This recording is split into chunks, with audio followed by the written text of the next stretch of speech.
Hey, what's up, guys? It is your friendly neighborhood Yu-Gi-Oh superhero, Ben 10,000 of YuGiOh, and on the screen I have a guest. This is Pharaohmone.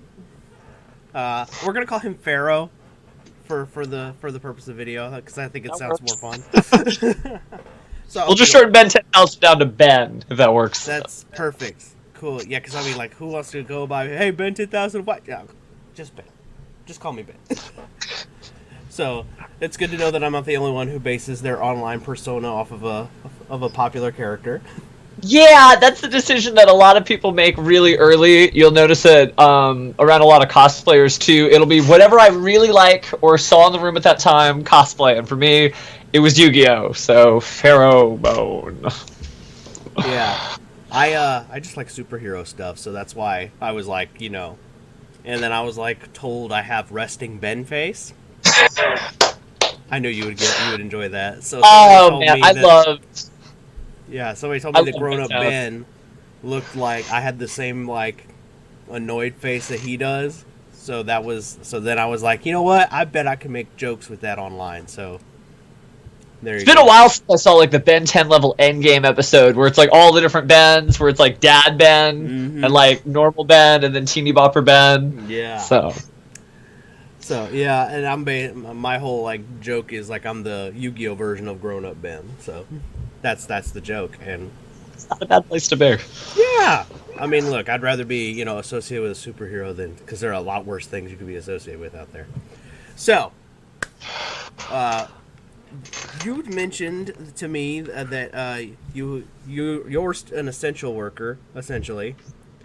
Yeah. So I've still been during all the current circumstances. I've still been remotely clocking in, Mm-hmm. 9 to 5, just like normal. And then afterwards, it's. I don't want to say there's anything nice about what's going on now, Mm-hmm. but since I do a lot of content from home with the streaming and the YouTube videos, the commute has been shorter. And so Mm-hmm. it's true that once the workday is over, it is nice to be like, oh, cool. Well, time to stream, and just change clothes from what you're wearing on your Skype calls and stuff like that, and then get right into it. So that part's Right. been kind of nice. Well, I won't. And Oh, sorry. Go ahead. go ahead. Well, I was gonna say it's also been nice because a lot of people that may not have set aside the time to engage in online contact and stuff like that, watching videos, doing stuff on YouTube, they get a chance to do that. And so I've noticed a lot of people have been creating a lot more, which is really cool. That's obviously like everything else is awful. We know that, but Yeah. there's just been just little tiny fractions of that where it's been really neat to see people do stuff they wouldn't ordinarily do because of what's going on. Yeah. I was gonna say, like, I'm not gonna get into too much detail. I'm more interested in your opinions on things because I know you mentioned to me that you didn't want to go too much into detail, like on your work life and that kind of thing. So I won't do that Yeah. because I am a respectful human being. At least I try to be. So I won't do that. But I'm gonna ask like your opinions on like, you know, how has the current world situation? Because this really is a Oh world man. level situation. It is. There's a lot of stuff. Just zooming in on the Yu-Gi-Oh impact, that's been wild. Yeah. I never thought I would be in a position where the World Championship was canceled because I've been a Yu-Gi-Oh judge for a long time. At least since Konami took the program back in Mm-hmm. oh nine, I want to say, and a little bit with the Upper Deck years. But when Pokemon canceled their event, I didn't have any inside information that we were going to cancel our events, but I knew pretty sure that I'm like, okay, I'm not going to the Yu-Gi-Oh! World Championship this year. And I know a lot of people are bummed out about that because it was going to be in North America this year. And it usually rotates, every so often. Yeah. I've gotten a chance to judge at 2 World Championships, so I've been lucky. But yeah, Twin Cities, I believe it was going to be in Minnesota this year, and they were going to hold a YCS at the same time, which was going to be a lot of work for the judges, for sure. But yeah, obviously that's not a thing anymore. I will say that I've been streaming more Duel Links, just part of just being closer to the computer, not being really as worn out from the commute, because anybody who works knows it's not just working, it's the waking up and getting cleaned up and then going out and all. Driving, yeah, and then all the And stuff that you associated with it, yeah. Yeah, but you save a few hours, and so I had a little bit more energy to stream, but it's true that I'm also seeing more people that I might catch like now and again on my stream. Now they're watching a little bit more often because they've got they've got more time on their hands too. We Yeah. are going to get back to normal eventually. If you look at the announcement when they canceled the World Championship, they said, "Hey, we're going to do something different eventually when it is normal. We're going to do a North American Championship series. So it's not going to be a qualifier to get to a big event. They've already extended. If you qualified for the 2020 NAWCQ, don't worry because they're going to honor that invite at the 2021. So you didn't work for nothing. It's just going to be a really different meta, obviously, but." People are adapting, and Yu-Gi-Oh's having to adapt too, but I think they've made a lot of good choices so far, for sure. I was gonna say, I'm like, that's something that I gotta give kudos to Konami for, like, because I'll be honest with you, I'm very critical of them. So, like most Yu-Gi-Oh players, let's just be honest. Everyone has a gripe. Everybody has one or two. You banned my Dragon Rulers, Konami. That's a joke, by the way. I'm not. I know. I'm not gonna swing the corporate flag, but there's a lot of stuff that that obviously hits players close to home. But duelists adapt. Everybody. I was just on my phone. Just before we started this, and I was on TikTok, and someone was like, well, I stopped playing because they added Link monsters being mandatory. And sure, the Link-based strategies were really popular, but duelists have been adapting since, like, Seto Kaiba said, now we're going to tribute. That was, like, a thing in the show, in all the that's behind me or whatever, that like, okay, now to summon a level 5 or higher monster, you got to tribute something. So it's always been part of the show that you got to adapt. It's always been part of the show that something different than what you expect is going to make you change. And part of that is, because they got to come up with cooler new cards so they can get players excited about it. But I mean, at the end of the day, they are a business. Like, they have to. It's a business. They do have to. I think they make a lot of good choices, though, because there are a lot of different card companies out there for sure. And there's a reason why this is all the card company we know and not the other stuff. I really choose Yu-Gi-Oh, for lack of a better word. Whoops. Choose a little too there. No. I'm right there with you, like, and I'm so into Yu-Gi-Oh now that, like, I have friends who've left Yu-Gi-Oh and gone to other games. I even have a video where I talked to a friend of mine who quit Yu-Gi-Oh, and, she talks about her experience and all that, things like that. So, but I get that. I choose Yu-Gi-Oh. And I'm too far in to choose anything now. Like, I'm sorry. That's just really how I feel about it. Like, nope, this is it, man. This is my There's a lot of great card games out there. I mean, I'm really into everything. So I still play Magic the Gathering. I still play Pokemon, the trading card game. I still play Card Fight Vanguard. And I look at other card games even if I don't play them just to see that. But there's something really unique about Yu-Gi-Oh because they have that mission to keep the whole card pool legal, and that's really difficult. Yeah. To be like, no, we're going to be able to pull, like, I don't know if I've got any blue eyes. No, I've got the shirt at least. Yeah. It's really hard because in other games, if you're like, yeah, my old Charizard, you can't roll up to the shop with your old Charizard. You can pick, like, a new Charizard. You can show people your old Charizard. But Yu-Gi-Oh really tries to make this permanent expanded format that goes all the way to the beginning, and that's their main game. And it's worked pretty well so far. Yeah, something weird comes out. It's usually not the new cards that are that powerful, though. When something gets banned, it's usually something old and oops, we forgot that existed. Yeah. Some like infinite loop card that somebody forgot about. Because something that doesn't say this can only be used once per turn and only once per turn. Oh man, but like look at like your wall of cards right there. Like it most looks to me like all those could be used in a deck right now. Yeah, so I mean, different from other games. I don't know if they'd be good. I mean, I don't know if I'd take Boot, Kakuten, and Megami, but it's true that like they're legal. That's like best deck. Yeah. A lot of this was put together right around the end of the Xyz era, and that would be Heretics. And so what I ended up doing is each of these are actually, I don't know if I could, I can pull my hand behind it. They're curtains, and so the curtains get pinned up on the side. I always get asked about it, but like anybody could make this. And sometimes people are like, isn't that Yugi No-No's one? I'm like, no, technically I had YouTube videos featuring this wall like years before their first YouTube video featuring wall, but I got this idea from Yu-Gi-Oh! GX. So like anybody, if you got just a bunch of spare commons and you're like, no, I'm really not going to play that 4th copy of Ritual Raven, you could go and make one of those, and you probably can't get the cards back, but it's true that what's unique about this compared to any other card game is, you could try to pull one of these off, and it would be a legal playing card, which is untrue of any other game except for like their special expanded formats. Well, on the whole Yugi No thing, I actually have had Tyler on this series before. Really friendly guy. But I think he mentioned that he got his idea to do the Yu-Gi-Oh card wall, or at least he mentioned it to me once. So he may not have said it in that video, but he mentioned it to me that like he got it from Galactic God. Oh, and then somebody got it from somebody else. The first time I saw this was in the Japanese intro of Yu-Gi-Oh! GX. They start and they show like some of Jaden's cards, and they pan out further and further and further until it's Wing Karibo. So I didn't come up with either. I stole it from Yu-Gi-Oh! So right. Truth be told, like I sold a bunch of bulk like a few years ago, and I kind of kicked myself in the back of the head because I realized, oh, I could have made art with that. Dang it! Well, and you can still open packs, and I'm sure you can find cards where, and sometimes it's backfired, right? So I'll look up on the wall and I'll see like the bamboo swords, or I'll see Drag Down to the Grave, or I think there's a Sabersaurus. I'm like, oh man, because there's always that era of like Yu-Gi-Oh! Stock market where it's worth 50 cents today, and then tomorrow somebody's going to break open Moki Moki, and then Moki Moki, which hasn't been printed in a while, is going to be worth $10, $20. But that's also one of the weird. Yeah, and then you're like looking at it, like that's the funny thing about the market sometimes. Like you look at it, but like that common is worth that much.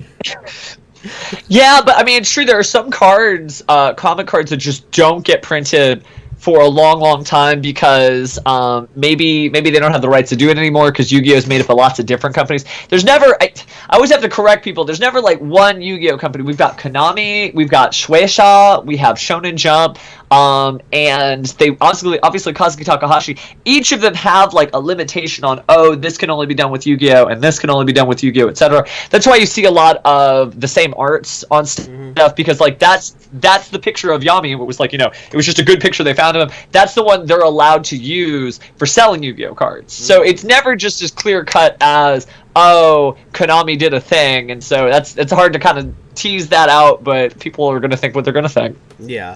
So the question is, like, man, how do you remember all of this? Like, I find Yu-Gi-Oh! So difficult to remember, like, as a game, much less try to remember any other game or the things surrounding those games, like all the law stuff. But I mean, it just is a language, right? So, like, if you played a deck that you really knew and you were overseas, in Germany where you can just use the TCG cards, or you just happen to play against a Japanese player and they had cards you were familiar with, when you see that picture of a Yu-Gi-Oh! Card, like when I say the word Sabersaurus, then people who are watching this video are going to be like, that's like the red little Triceratops thing, and it's a normal monster, and it's like 1900 defense, and so it's just like a pictogram-based language, and I think that's the part of my brain that picks that up.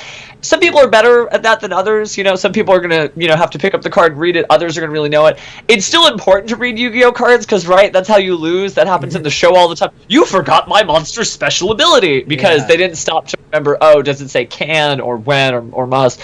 But for me, that's how I think of Yu-Gi-Oh! Cards. Like, when I look up at the images, I'm like, Ritual Raven, and you may not remember all the details, but you just kind of retain it. Yeah, but part of everyone remembers Oviraptor searches a dino, but they may not always remember, you can blow up a dino on the opponent's side of the field or whatever. Exactly, yeah. And so I think what helps on that, though, is for anybody who speaks like 2 or more languages, the more you speak that language, the better you are at it. So I never got out. Like, the closest I got to, like, waning in Yu-Gi-Oh! Is, I will say at the beginning of Yu-Gi-Oh! Zexal, I, like, played more Yu-Gi-Oh! Than I watched, and so as Xyz monsters came out, I would be like, I haven't seen that particular episode of Yu-Gi-Oh! Zexal, let me see what that card does.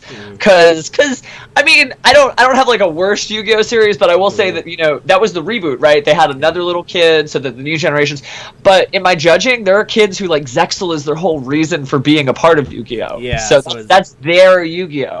So even though a lot of the community members are like, ew, Zexal, you kind of avoid that because even though it's not your favorite, because you're like, man, I don't want to crap on somebody else's favorite. Exactly, yeah, because like they got into it because it's Zexal. It's the same thing with I'm gonna grab this down because it just happens to be right here. It's the same thing with Rush Duels. Rush Duels isn't for somebody who has been seasoned in Yu-Gi-Oh! For 20 years and like speaks. But it's really fun.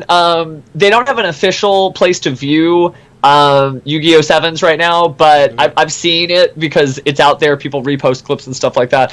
And 7s is actually really, really funny. It's really good. It's really funny that the plot, light spoiler, about Yu-Gi-Oh! 7s is about nobody liking Yu-Gi-Oh! 7s. It's about them taking that Rush Duel form and being like, guys, no, Rush Duels are really cool. Check this out. You get to draw 5 cards at the beginning of the turn. And not every character in Yu-Gi-Oh! 7s likes Yu-Gi-Oh! 7s. They're like, no, that's stupid. Why would you do that? So they kind of poke fun at the rest of us who are kind of like, they knew what it's about. I don't know. I don't have any inside information on this. It's just from a guess. Yu-Gi-Oh! Organization, which is a great little news site, posted that Konami was hiring people to run new Yu-Gi-Oh! Series, like as a director, which they never do. And they were also looking for people to run new online game platforms.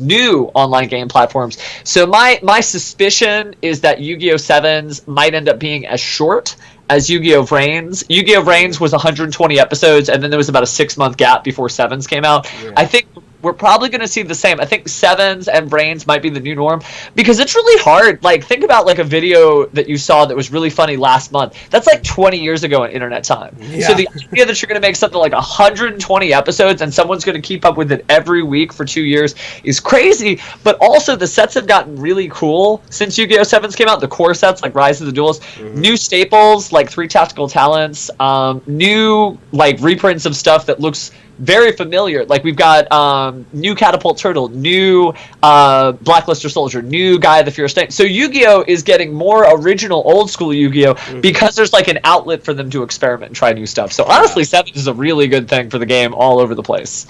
Okay, that's an interesting way to look at it. I, truth be told, I haven't really watched the anime since like, I just watched Arc V recently. And that's okay. That's okay.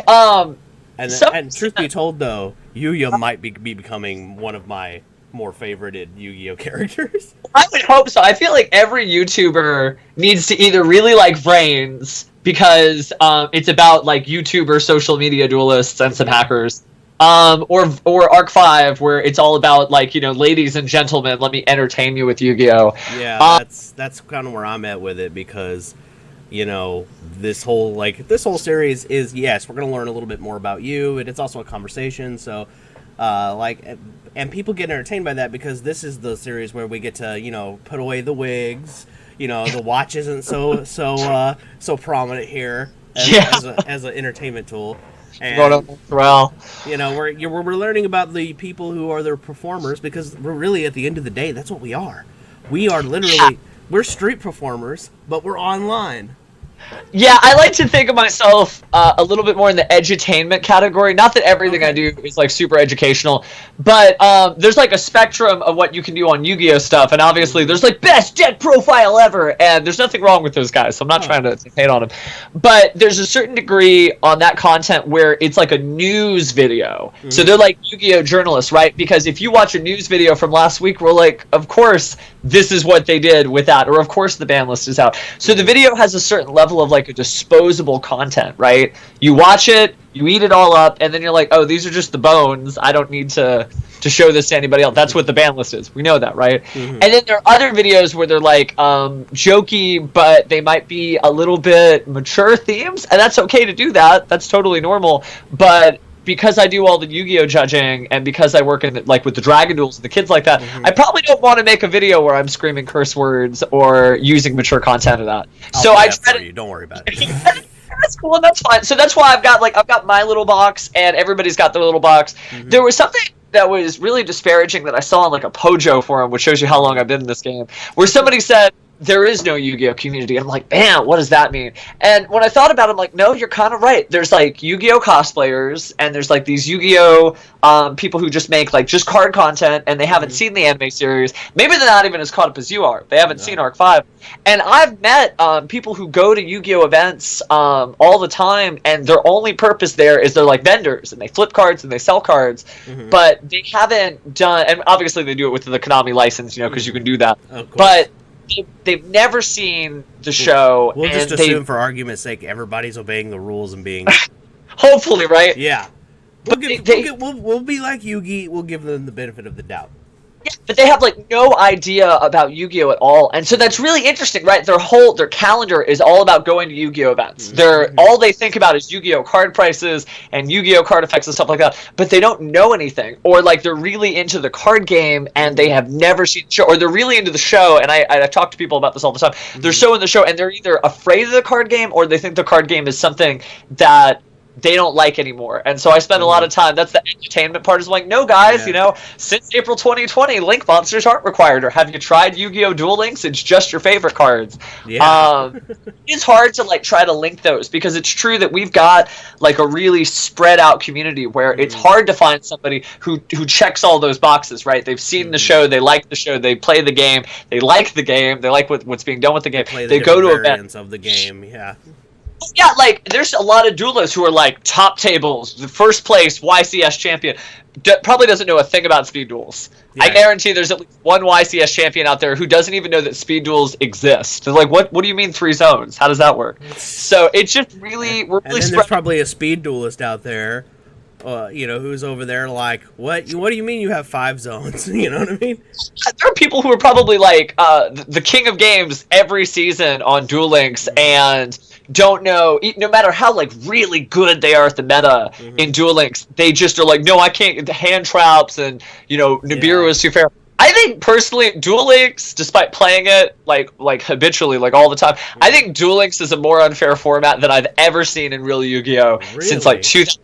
I think Duel Links, when you get really up there, Duel Links is so much about like, I had it and it's your turn and you don't have it, so I win. It is way more of like a coin flip, because we don't have dice rolls in Duel Links, we have coin flips. Right. It is so brutal. It's really cool though. If you play it casually, it's a lot of fun. But if you get really into it, I spent some coin for sure on the new set that came out. It wasn't even a good set because I wanted the Cyberse cards, because I really do like Yu-Gi-Oh! Brains.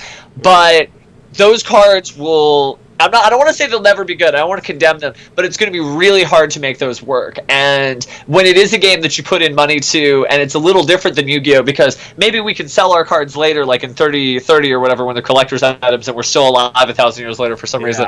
But Duel Links, it's a service. So you're really only paying for the temporary ability to do that thing. And we do it all the time. We buy concert tickets, we buy movie tickets, so it's not like evil. It's a business, like you said.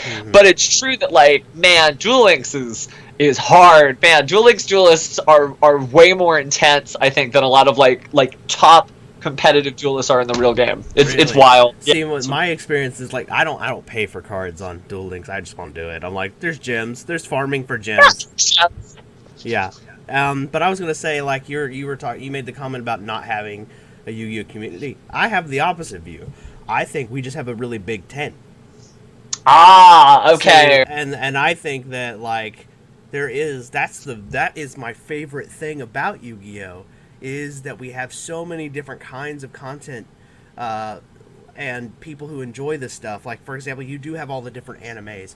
You do have all the mangas. And the manga is a completely different beast than the anime. Oh, and every one of them, like the GX manga is like just completely different. I guess that it does make sense that, like, okay, so like everybody can like going to the circus, but somebody there is exclusively there for the strongman. And when he sees the trapeze artist, he's like, I'm gonna go get popcorn, I'll be back. That's dumb. Yeah, or there's the guy who's there for the clowns.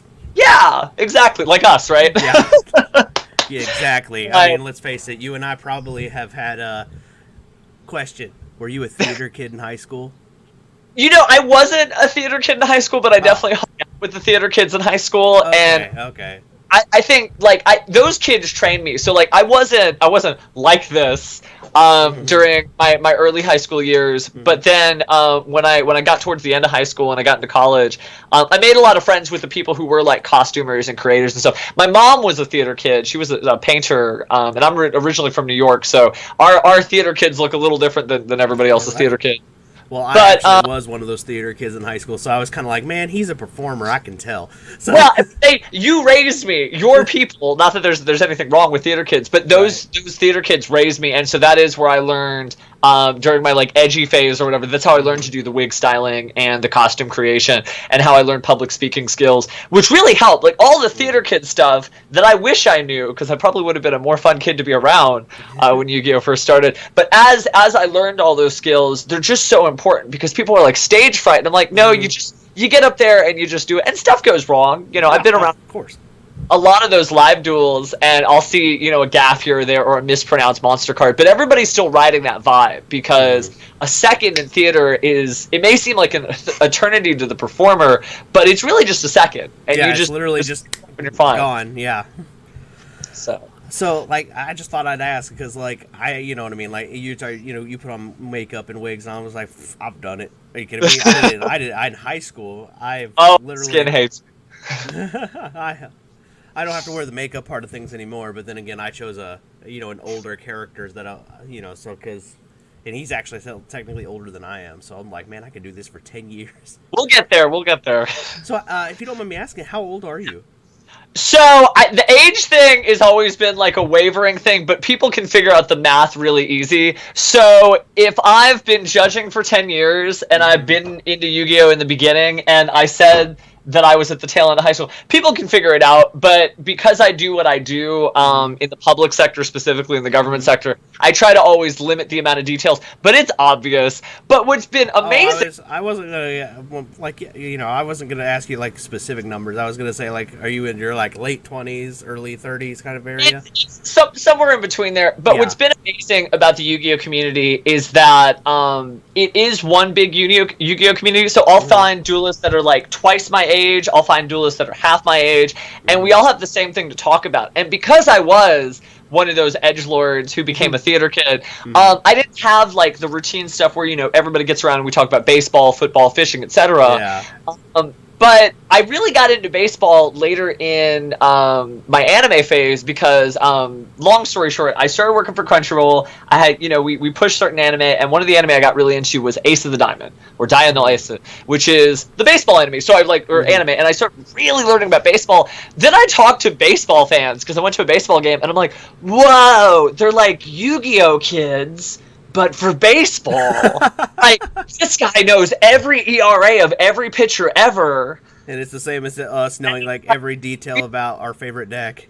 Exactly, and every profession or practice is like that. So every camera guy is like, oh, cool, dude, you're using a red. That's like the premier camera. It's like, yeah, but like I don't really like my red. I use a bunch of GoPros because I do a bunch of action stuff, and you can't strap a red to that. And like, if you don't know what cameras, then what I said sounds about as crazy as like Magic the Gathering card effects if you're not into Magic. Yeah. But to really just into that in general. So I find that I probably got in the same way you're like, yeah, I got at least 10 years. I think we have way more longer. The older I get, the cooler I feel, because nobody likes anybody who's young, right? Like Tom Holland is like our only pop star right now who's like an actual bopper. I'm so glad that I'm not a kid anymore because one, you get a lot more like freedom when you're an adult. Well, you also don't look very old as an adult. You know what I mean? So yeah, and I've been told the same thing. Like I've got I'm like, it's the chubby cheeks. It's how I perceive you. Let that ride. But Rumpelstiltskin style jokes aside, like what I really like about Yu-Gi-Oh, and so there are points where I'm just like, okay, so I'm doing this, and this is where I'm at in my Yu-Gi-Oh career, if you want to call it that, with the judging and stuff. And when I was a younger judge, I'm like, well, how come I'm not at the other point? And then I looked back and I thought, whoa. So during Upper Deck, which almost 20 years ago, 20 years ago, there were people who were older than we are now who were involved in it from the ground up. And so I'm like, oh, okay, that makes a lot more sense. They were there. You know what I mean? Yeah. When Spider-Man looks at Captain America, he doesn't say, oh, what can I do to be Captain America? It's almost impossible, right? Because Captain America was born in 1920, and he came out and he's this legendary fighter. And so it's the same thing, if you use the real actors. Robert Downey Jr., who like everybody loves, is like 60 something. I think he's 60 something, or almost 60 or something like that. Almost 60 something like that. And so like it's I don't know if this is just like a weird 2020 and beyond thing or recent thing, but like older people are way cool. So I can't wait to get to Grandpa Moto age. I did actually, you know something funny? I had a conversation with the last episode of this that I did. It's not out yet. It's with a friend of mine, and I made a joke. If Yu-Gi-Oh sticks around as long as I'm hoping, I'm gonna change my channel name to Grandpa Ben when I'm an old man playing Yu-Gi-Oh. That's fine. And so like that's the thing. That's my dream. Like when I hit retirement age, I wanna go and just like open a card shop in another country and like find these kids who just don't know about this Japanese card game and just preach it, because then you can send the kids on their journey the same way you do in Pokemon, where they're like these 10-year-olds who find something they care about. Because that's the thing that all the Pokemon kids, all the Yu-Gi-Oh kids, etc., when I'm talking to Dragon Duel parents, I tell them, they know how fortunate they are. I don't even really have to tell them, but you talk about how this game is their everything, and they're focused on something, right? They're not thinking about nothing. They're thinking about, how am I going to practice? That's a big word for a parent. Practice to get better at something. For later, for next time. And oh, I lost. What can I learn from that? Because if you don't have something like that, if you don't have like the weekend football or the baseball or the card games, then you're just sitting at home at the weekend and you're just a passive consumer of life. And I never wanted to be that. And when you see these kids there, they're the future. And I think that's why you see, I mean, the Dragon Duel program always gets a lot of like special treatment. They stream it. I always see the complaints, on the YouTube channel. Why are they focusing on the Dragon Duel stuff? Because if you don't give those kids an end game, if you don't give them something to be excited, they'll never grow up to be us or to be whoever it is that they think, I mean, right. I hope they're better than us, to be honest. Just saying. Same story. So like all your Yu-Gi-Oh YouTube Hall of Fame, right? Your Team APS, your Team X Samurai SX1. I always forget the little last part.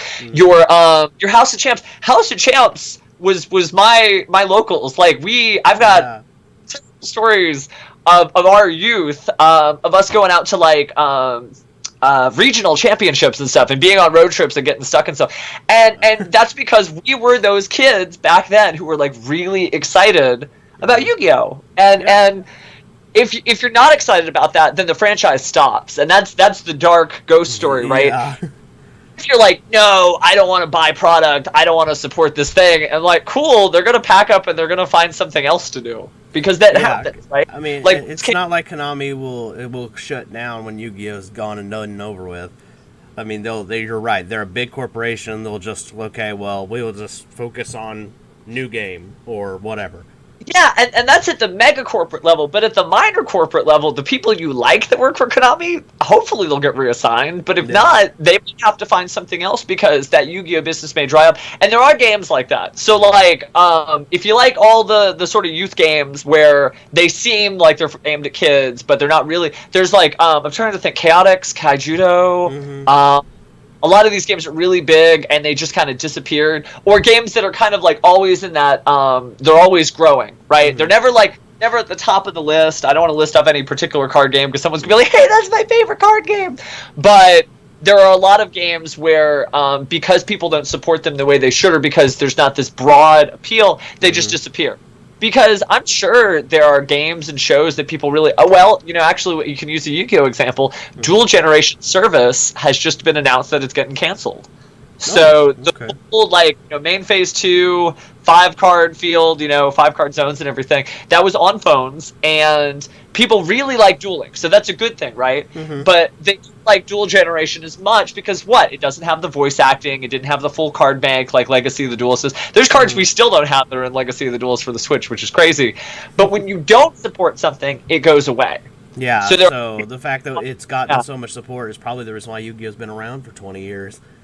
Yeah, and so you do have to throw in, and so like sometimes they'll be like, man, did I really spend that much on Duel Links? And you don't have to spend anything on Duel Links. You can really just invest your time in it, and that's still helpful to the brand too. Because right, if you like Duel Links and you tell somebody you like Duel Links, then they'll download Duel Links, and then people know about the brand, which is important.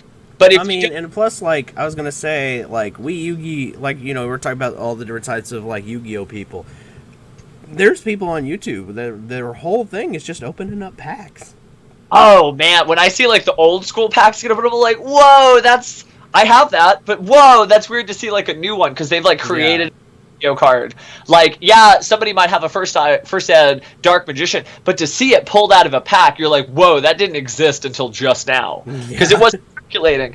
Man. It is just crazy though. One of the things though, there are, I know there's like a certain type of Yu-Gi-Oh fan. There's nothing wrong with it because you can like whatever you like, right? Like I really like Star Wars, but I certainly am not buying like Star Wars trading card game cards. They've had various card games, but there are some Yu-Gi-Oh fans who like really love the show or really love certain aspects of the fandom or whatever, and they don't buy in. And if you don't have to, but eventually that amount where Yu-Gi-Oh is doing well is going to get smaller and smaller and smaller and smaller, and maybe it will go away one day. I'm hoping not. There are people whose entire job is like wake up Monday morning and like, how are we going to make Yu-Gi-Oh work? From a marketing perspective, from making cards, etc. But that would be kind of tragic. I don't know what I would do, like if all of a sudden the cards were like inert right? Yeah, like what if Konami just decided to upend and say, nope, we're gonna go focus on this new game, and Yu-Gi-Oh is just gone to the wayside. Man, I would probably go slip into depression. I'll be honest with you. It's the friends you make are real for sure. Like that was one of the weird things that all the judges they met, they're not coworkers. You know, I'm just like, oh, I know this guy and that guy, and we talk about other things that we share in common because Yu-Gi-Oh is just a cross section, right?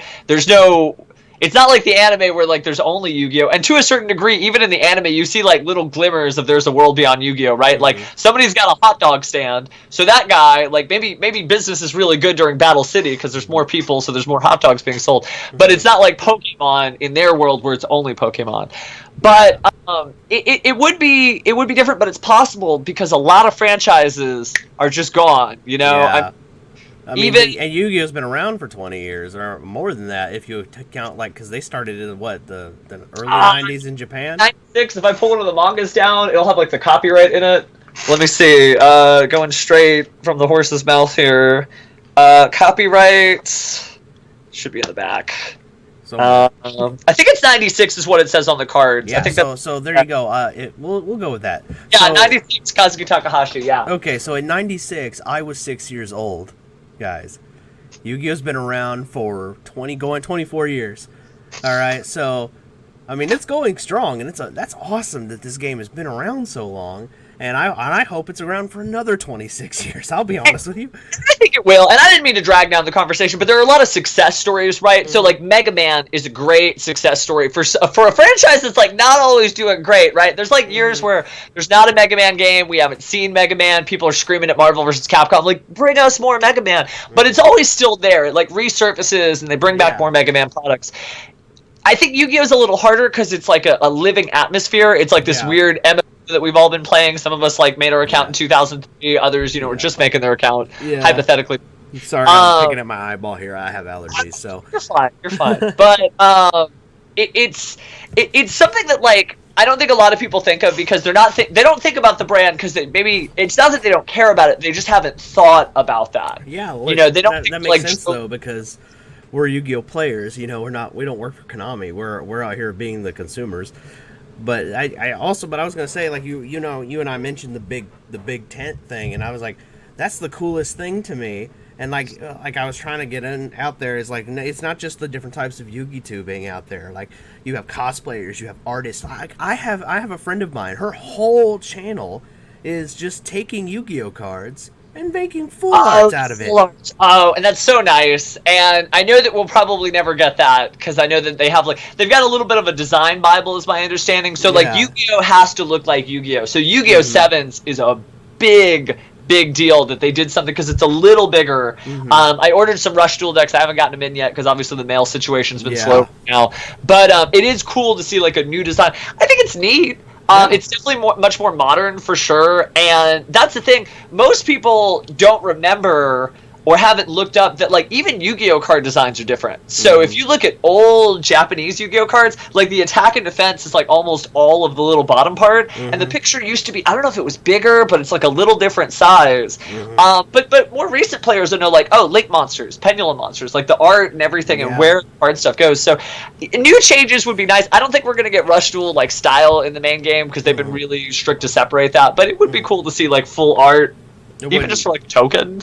Yeah, it wouldn't offend me at all. I mean, I'll put it this way: like, that's just the coolest thing about it, though. So even though Yu-Gi-Oh may not do it itself, it's still that look. It gives my friend the Zombie Queen. Shout outs to her. It gives her content to make because So that's a really cool aspect. She's creating art with Yu-Gi-Oh.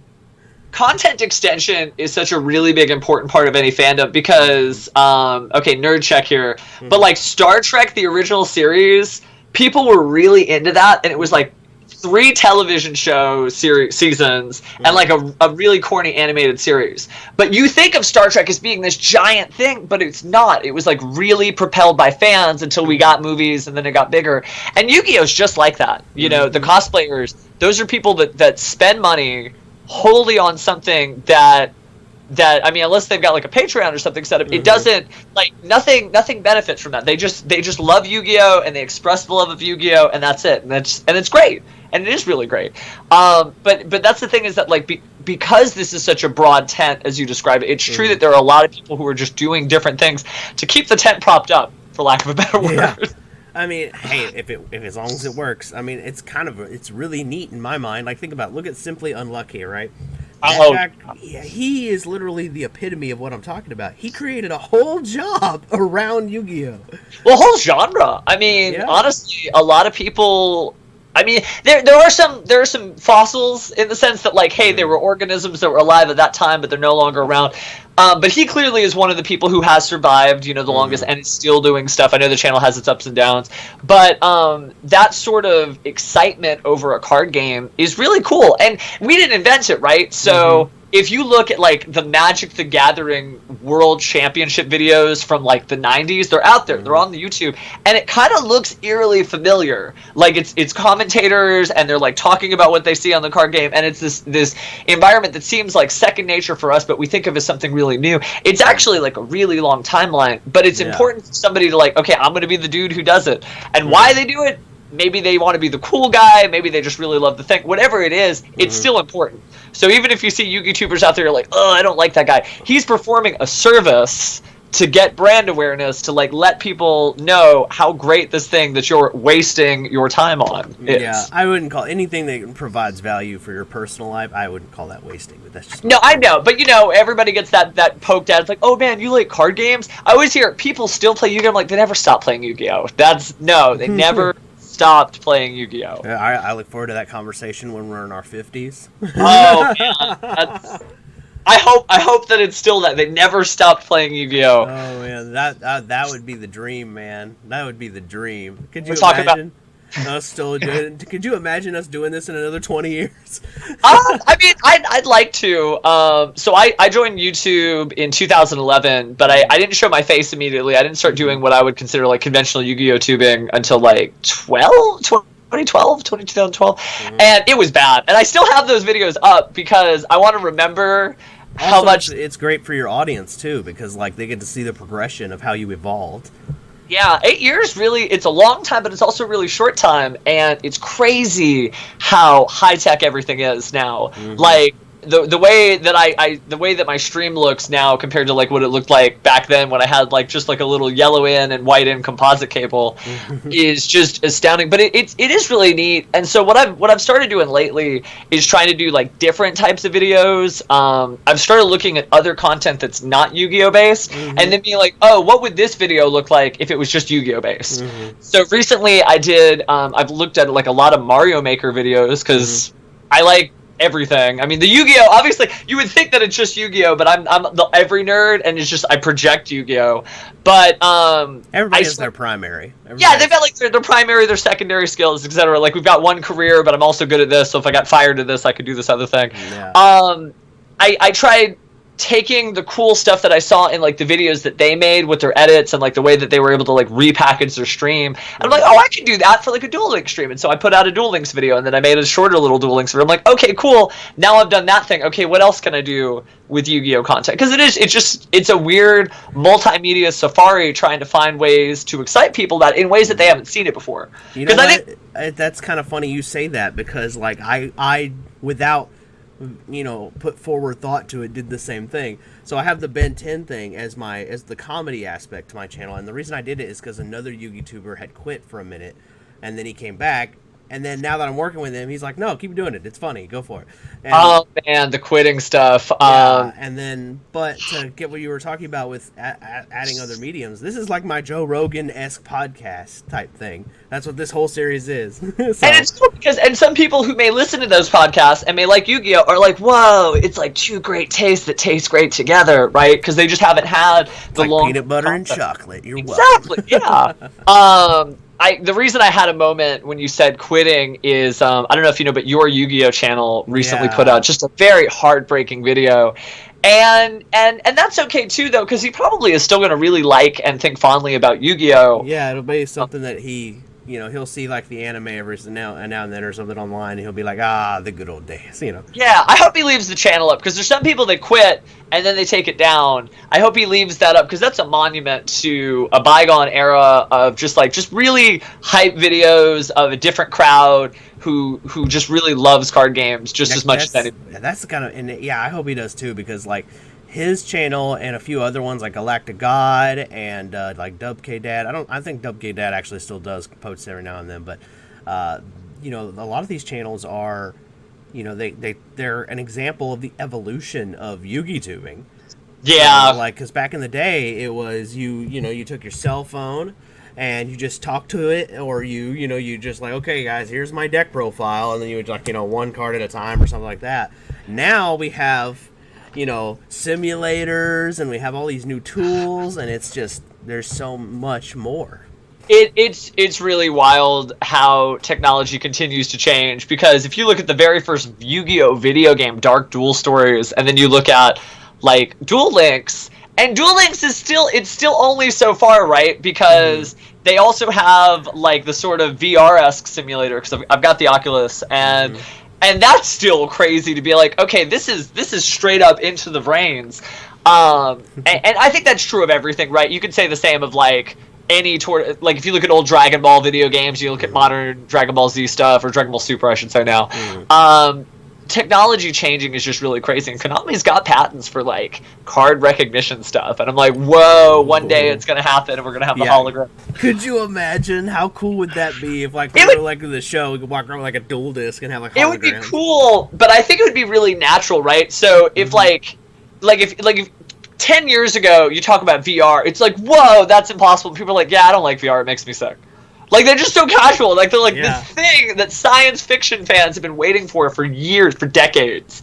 And it's like, whatever. Technically people freak out about it, don't think about it now. But like, think about it. If you and I got a time machine and just went back to the 80s and popped up with a functioning cell phone, that's way too high fire.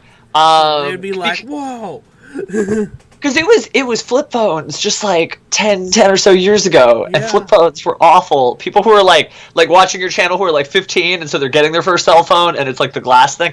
They don't know how bad phones were just 10 years ago, and it's crazy. But I think it is going to keep getting better. And so the things that I look forward to are, what is the next Yu-Gi-Oh going to look like? Because it's always a 3-year cycle, right? So we're doing this video in 2020. By like 2022, we should know what the new Yu-Gi-Oh looks like, because that's just how it's worked since pretty much since Zexal. Because GX is like the longest one besides the original series, because that's like 200 something episodes, and GX didn't really have a plan to like, it's GX. We made this. But since then, it's always been, we're working on this, but we're thinking about this next thing. Yeah. So I guarantee when they were like making Link monsters, they weren't making it like at the end of Yu-Gi-Oh! Arc 5. I think they were making it when they were just like, okay, this is a good idea. Here's Pendulum Monsters. Oh man, Pendulum Monsters is as great as the anime is. Like, I'm not gonna lie, Arc V is probably definitely in the top 3 for me in the Yu-Gi-Ohs. That's a big stick. But I was gonna say is I do know that Pendulum Monsters was kind of like a point where a lot of players I know personally had to take a break. It's weird, though. It's really weird, though, for somebody who was, like, dressed up as Yuya in 2014 and, like, judging the whole time. People, like, when people say that, I just want to be like, when was the last time you were 5 feet from a Pendulum Monster? The reason being is because pendulums weren't good until 2016. So the statement always is, and this is, I might be challenging some people's views here, they say, I quit when Pendulum Monsters were invented. And I'm like, you quit because what?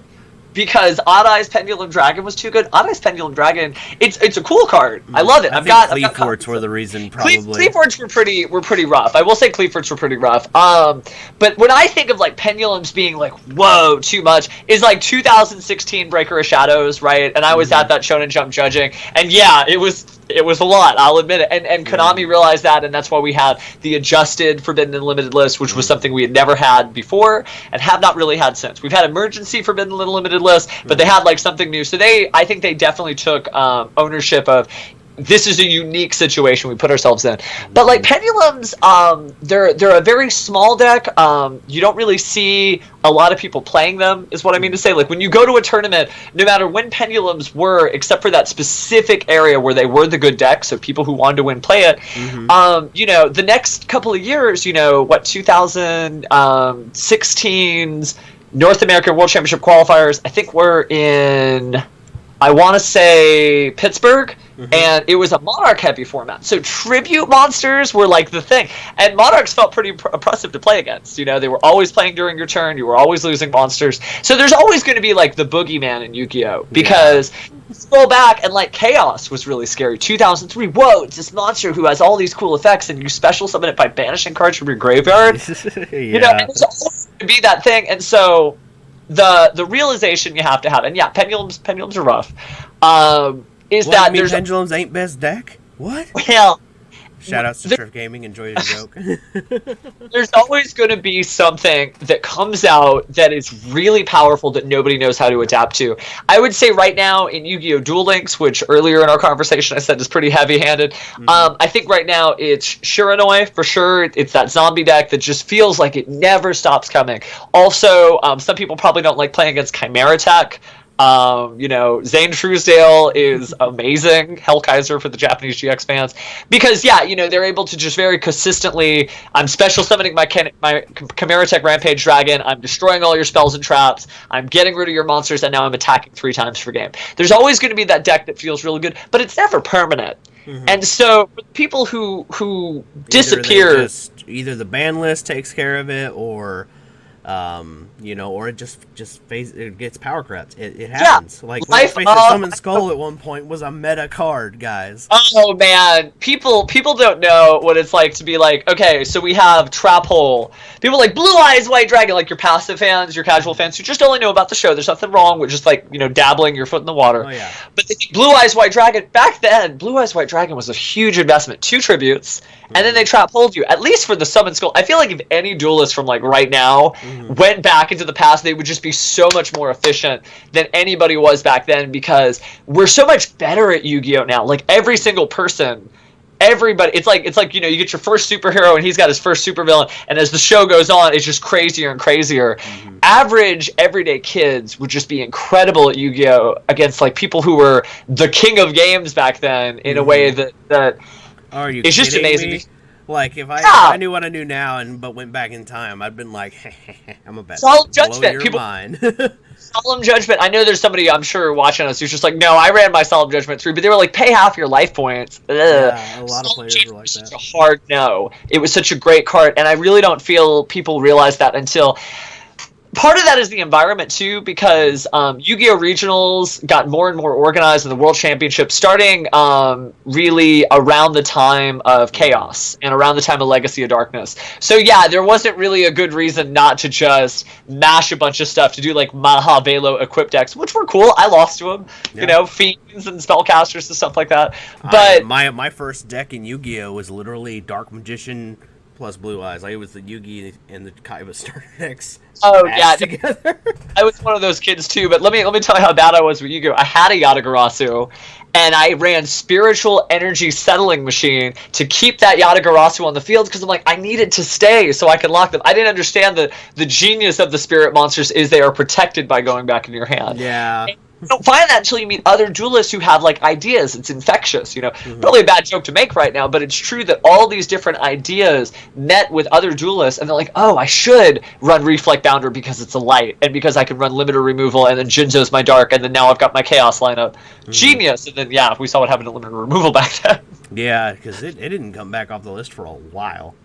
Yeah, I mean, when some cards come off the list and you were there when it happened, like somebody 5 years from now is going to see Firewall Dragon come off the list, and they're going to be like, why was this even on there? Yeah, this card sucks. Good.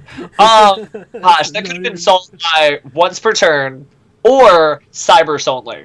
Yeah. That would have it so much. Because Cybers monsters, I mean, they're not Salamander. Yeah, the Salamander, great, yes. But overall, like, all the entirety of the card pool of Cybers monsters, they're not that intimidating. Yeah, intimidating was exactly the word I was going to use. That's good, yeah. Same wavelength. Same wavelength. But it's true, though. I always feel bad. I'm always, like, that edutainment aspect. I'm always trying to pull people back in. Like, no, you'd be so surprised how good Harpies are right now. And how I had somebody who made a comment on my TikTok. I posted up some footage I had when I worked press at one of the events where they had a live duel. And so I had a 3D camera and, made a cool little mini video out of that. And they're like, oh, it makes me so mad that they aren't using the cards from the show. And I'm like, but shouldn't you feel so lucky that because the show's over, this is your only high production look into see what next Yu-Gi-Oh would have looked like? Because they were always getting new cards. Jinzo is not a Joey original. Red Eyes Black Dragon, Time Wizard, those are cards that Joey got along the way. Same thing with Dark Magician Girl. Like, even the way he says it when he summons it the first time, my Dark Magician Girl! Like, oh no, it's a Dark Magician Girl. Now we have so many female spellcaster cards in Yu-Gi-Oh! That are really iconic, like all the ones from the movie, Apple, Kiwi, Lemon, etc. Yeah. But it always was evolving, it was always changing. And so the hard thing to go back and forth with players like that or fans like that is that at a certain point they're going to get off the bus and there's just nothing you can do to change that. Yeah, and you can't get them back. Part. So if your friend who quit at Pendulums got off the bus, it's going to be really hard for them to adjust their quality of life to include and make time for Yu-Gi-Oh! Or any fandom that you quit. If you're like, Dragon Ball Z was the end for me, I tried GT, it was silly, I'm not going to give Super a chance. And even though Super, a lot of Z fans really like Super, it's going to be hard to just pull those people back. It's going to be like dragging them tooth and nail. Yeah. So. I mean, and that's the sad part is, but Yu-Gi-Oh's, I like, and I commented on your Yu-Gi-Oh channel on Yugitubing, but I think the same thing applies to Yu-Gi-Oh. I don't think Yu-Gi-Oh is forever, and like on the term for Yugitubing, I don't think, and for those of us who choose to play or choose the path of being a Yu-Gi-Oh-ish entertainer, I mean, it's not forever for us either. In every case, like, even let's just pretend Yu-Gi-Oh's whole life. We're gonna pretend for a second we know definitively it's gonna be 100 years. 2099, we're playing Gloopal Glort monsters, and I'm the weird kid at the locals because I'm not running 5 Gloopal Glort monsters, right? Because you're the weird kid at locals because you're not the kid at locals anymore. Yeah, that's true. 99 years from now, that would be a little different, but yeah, because you're gonna be the old man in a wheelchair who's basically like half a mech, basically. Grandpa too. Great-great-grandpa Pharaohmone here. Back in my day, we sacrificed our monsters and we liked it. Now you fill out a form 3 duels in advance. Like, I'm going to tribute this, and that's why I'm allowed to summon this for free. But the point you were making, though, is that it's true that eventually this stuff will disappear, or it'll change, right? Mm-hmm. So think about just YouTube and then Instagram. And that's a much shorter video base, and there's all these people who are like super Instagram famous, and if you only watch YouTube, you've never heard of them. But then think about TikTok, which is a big thing, and there's so many. There are people who don't know who Charlie D'Amelio is, and that's fine, but they might be watching a late night channel, I'm trying to think, all the late night with, why can't I remember anybody's, Stephen Colbert or any of those guys, and they'll see somebody who's famous for social media reasons and they won't know why. It's going to be the same thing with Yu-Gi-Oh. Yeah. Whether it sticks around and there's just going to be new types of ways to connect with Yu-Gi-Oh fans and new ways to entertain with them, and so they're not going to know what's a YouTube, or there's just going to be other games, because what's unique about most Yu-Gi-Oh fans is that we were there, right? Yu-Gi-Oh came out, it was on television, it was Saturday morning and we heard Yu-Gi-Oh! Or for some reason somebody who knew about that told us about it, and then it continued. At a certain point, that those chains are going to get clipped. I hope not, because most big fan bases survive, right? Because Star Wars, there are people whose whole life is about Star Wars, but between 1970 and 1980, whatever, Star Wars was about 6 or 7 hours, and that was it. That's all the Star Wars. It was a Christmas special, there was a weird comics, a couple of cartoons, some action figures, but it was just that little bit of time. Yeah, the fandom kept it going, so now it had new stuff, like, they've got video games and comic books and so much figures. They had to say, no, this isn't Star Wars anymore. This is Star Wars. That's too much Star Wars. And hopefully we're able to do the same thing with Yu-Gi-Oh, right? We're still able to people about those games, because people do it with Pokemon, right? Even on a surface level, they talk about expensive Charizards. There are rap stars who have entire songs about shiny Charizards that they have. Real story. But and that's the job, right? Is it's to tell other people that this is great, and I really like it. I mean, I feel bad for some of the folks out there who get caught up in the cycle of internet fame, right? You know, they liked my video. I made a video that wasn't about Yu-Gi-Oh! Uh-oh, they don't like that, but now I gotta make another video. I'm in this nice category where I'm like, no, I'm just like, cool, there's a new Yu-Gi-Oh! Oh, cool, whoa, that's neat. And I started watching a lot of Japanese Yugitubing too, and seeing like different energies and stuff that they have. And it's good to be in that quadrant of like, you like what it is and you're trying to spread the joy, because I feel sorry for the folks though who are still doing the good work of spreading the message out there, but might be in a situation where they're like, oh man, I need a break. And that might have been what happened to some of the people that you talked about that quit. Yeah. Hope they don't stop liking the fandom though, because just so much it's given away a card collection or something to somebody else, that'll make that person be like, whoa, and then they'll watch the show and they'll tell a friend, and we'll keep the folklore of this thing going on. Yeah. I was gonna say the other thing is like, how do I word this correctly? The thing about Yu-Gi-Oh! Is like, and I think it's like you were mentioning about making non-Yu-Gi-Oh! Related content. Yeah. I think that a lot of Yugitubers in general are starting to find ways to branch out. It's healthy. It's important. It's almost like a stock, right? Because if you bought all this card and it's not worth this price later, then that's all the card you have. Yeah, but the idea here was like, that's kind of what this series is. Like, let's face it, I can still have, like, let's pretend for tomorrow that Yu-Gi-Oh! Is like gonna be done in 5 years, right? Well, but in 5 years, assuming I have kept up this channel, I'll still have an audience. And the smart thing that I'm trying to do now is, with my channel who's not even 800 yet, is I'm spoiler for the people who are watching at home, I eventually will branch out with this series to other kinds of content creators. And it's really important because you'll find that people do like other stuff.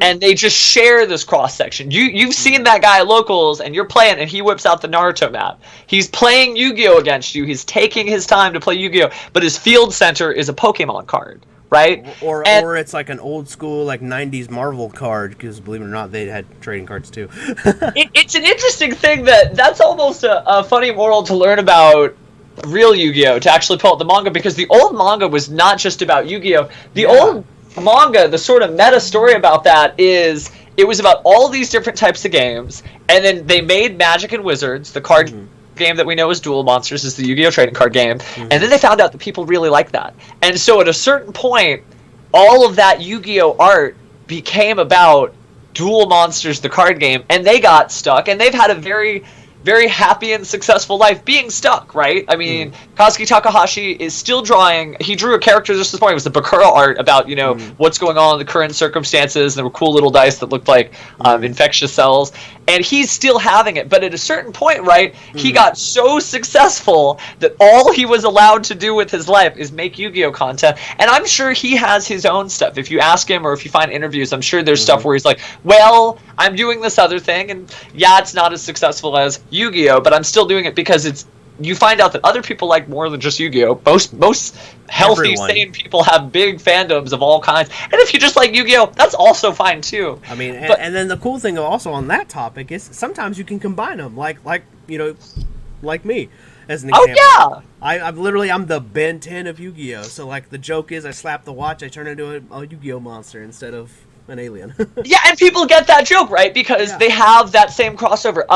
There's a lot of stuff. I think branding, and just for like your YouTube historian, there was a point where very successful gentleman from Cinemassacre, the angry video game nerd, was just the angry Nintendo nerd. Yeah. And he ran out of video games at a certain point, or he realized in advance, whoa, there's really this finite library. But these people who like these bad video games are probably going to like other bad video games from other systems. He did a Ben 10 video, actually, that I saw maybe just a couple of weeks ago, where it was on some weird CD-based system. But the point is that there were other card games before Yu-Gi-Oh! There was Magic the Gathering, Pokemon, etc. There's been new card games that have come out after Yu-Gi-Oh! That may have only existed because Yu-Gi-Oh! Was as successful as it was. Yeah. man, the My Little Pony card game, when they introduced that in like the series, they made a lot of Yu-Gi-Oh jokes. You know, and then it actually became a card game, and they have their own products, and there are people who are probably like, no, don't run this many of this pony, you only need to run that pony. They have their same community with the same voices. Yeah, the same kind of... Yeah. It just is what it is. It's you know, friendship is magic. Like, nobody says friendship is magic. Like, get good at this game, dude. Like, ugh. And it's that same sort of microcosm of communities.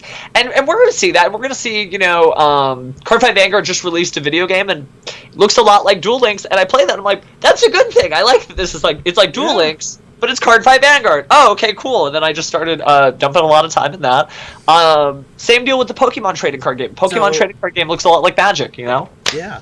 All right, so speaking on the dumping time, I have like, what are some other things that you're doing? Like, obviously you do Duel Links. Yeah. I know you have a day job.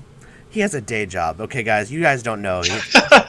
That's all right. We'll find a way to make him a full-blown Yu-Gi-Oh. No, I'm just kidding. It's important to get perspective for sure. But what do you mean, like the other stuff, just the Yu-Gi-Oh stuff, or like even beyond like that? what are the other what are some other things you do to, especially right now with it being a very stressful existence? And we've got a little bit more time to run stuff in the background for sure.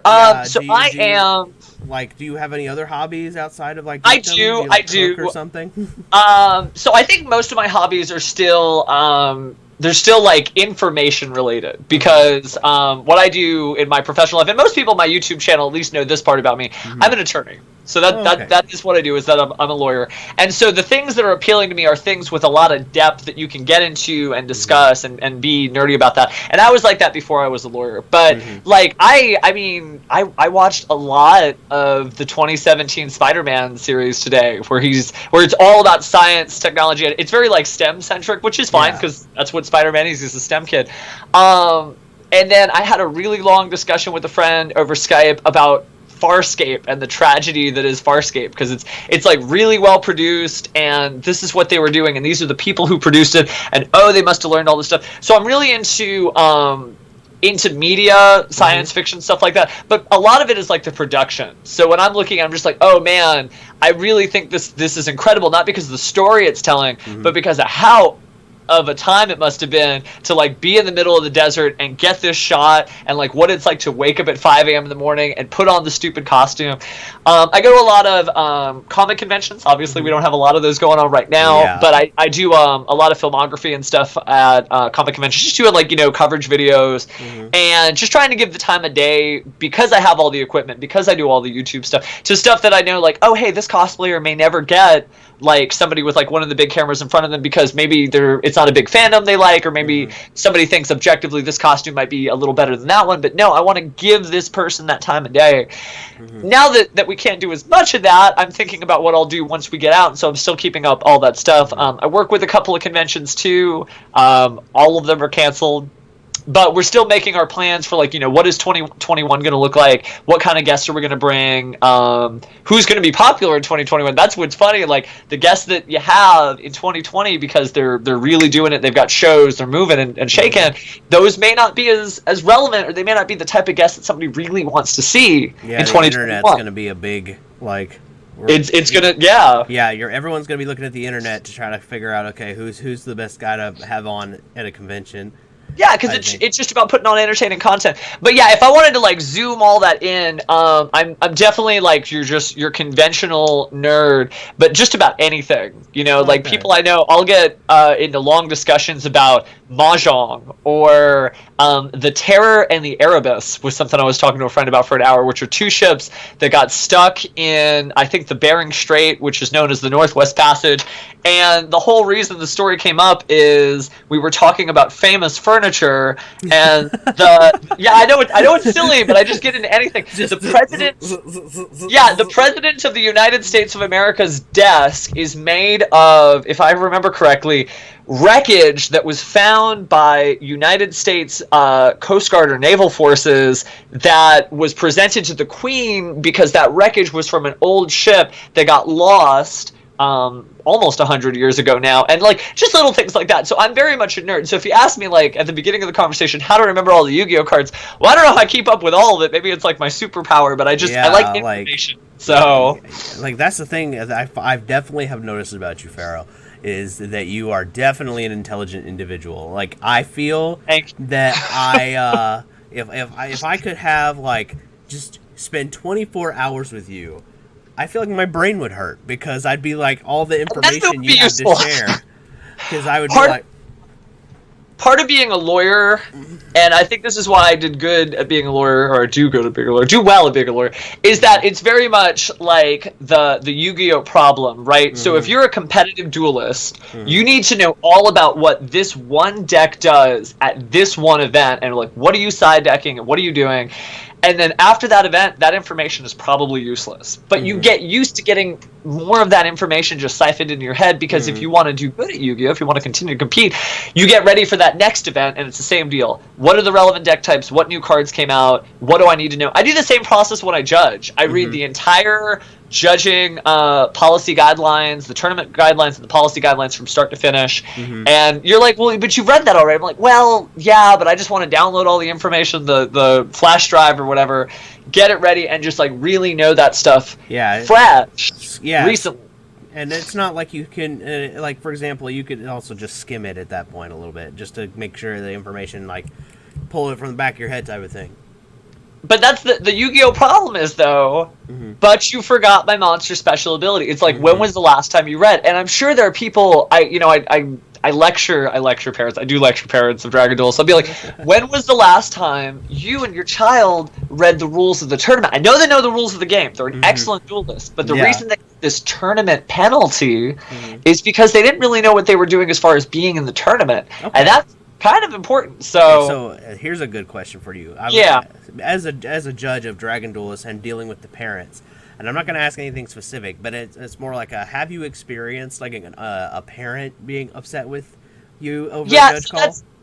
Well, it's part of it because you get two types of parents for sure, and obviously there's always going to be a spectrum in between. But in my experience, you will either get a parent who knows a lot about Yu-Gi-Oh! And they think that whatever call was made might have been an incorrect call, and they want to talk to you about that. And that's fine, and we always facilitate that conversation. Usually when I issue a penalty, there's nothing in the guidelines for this specifically, but I will explain it both to the players who are actually, hey, this is what happened. But I always immediately go to the parents afterwards, as long as it's something that's public information that can be given out. Because, obviously the players next to them got to hear it, so there's no reason that their parents, who are going to hear a version of that, because their kids also, as thorough as I can be, it's still hard, even among Yu-Gi-Oh! Adults. Like, this card does this thing because of that, and you did this thing, and I know you know, and I know he knows, but we don't know, and you can't verify, so that's what happens accordingly.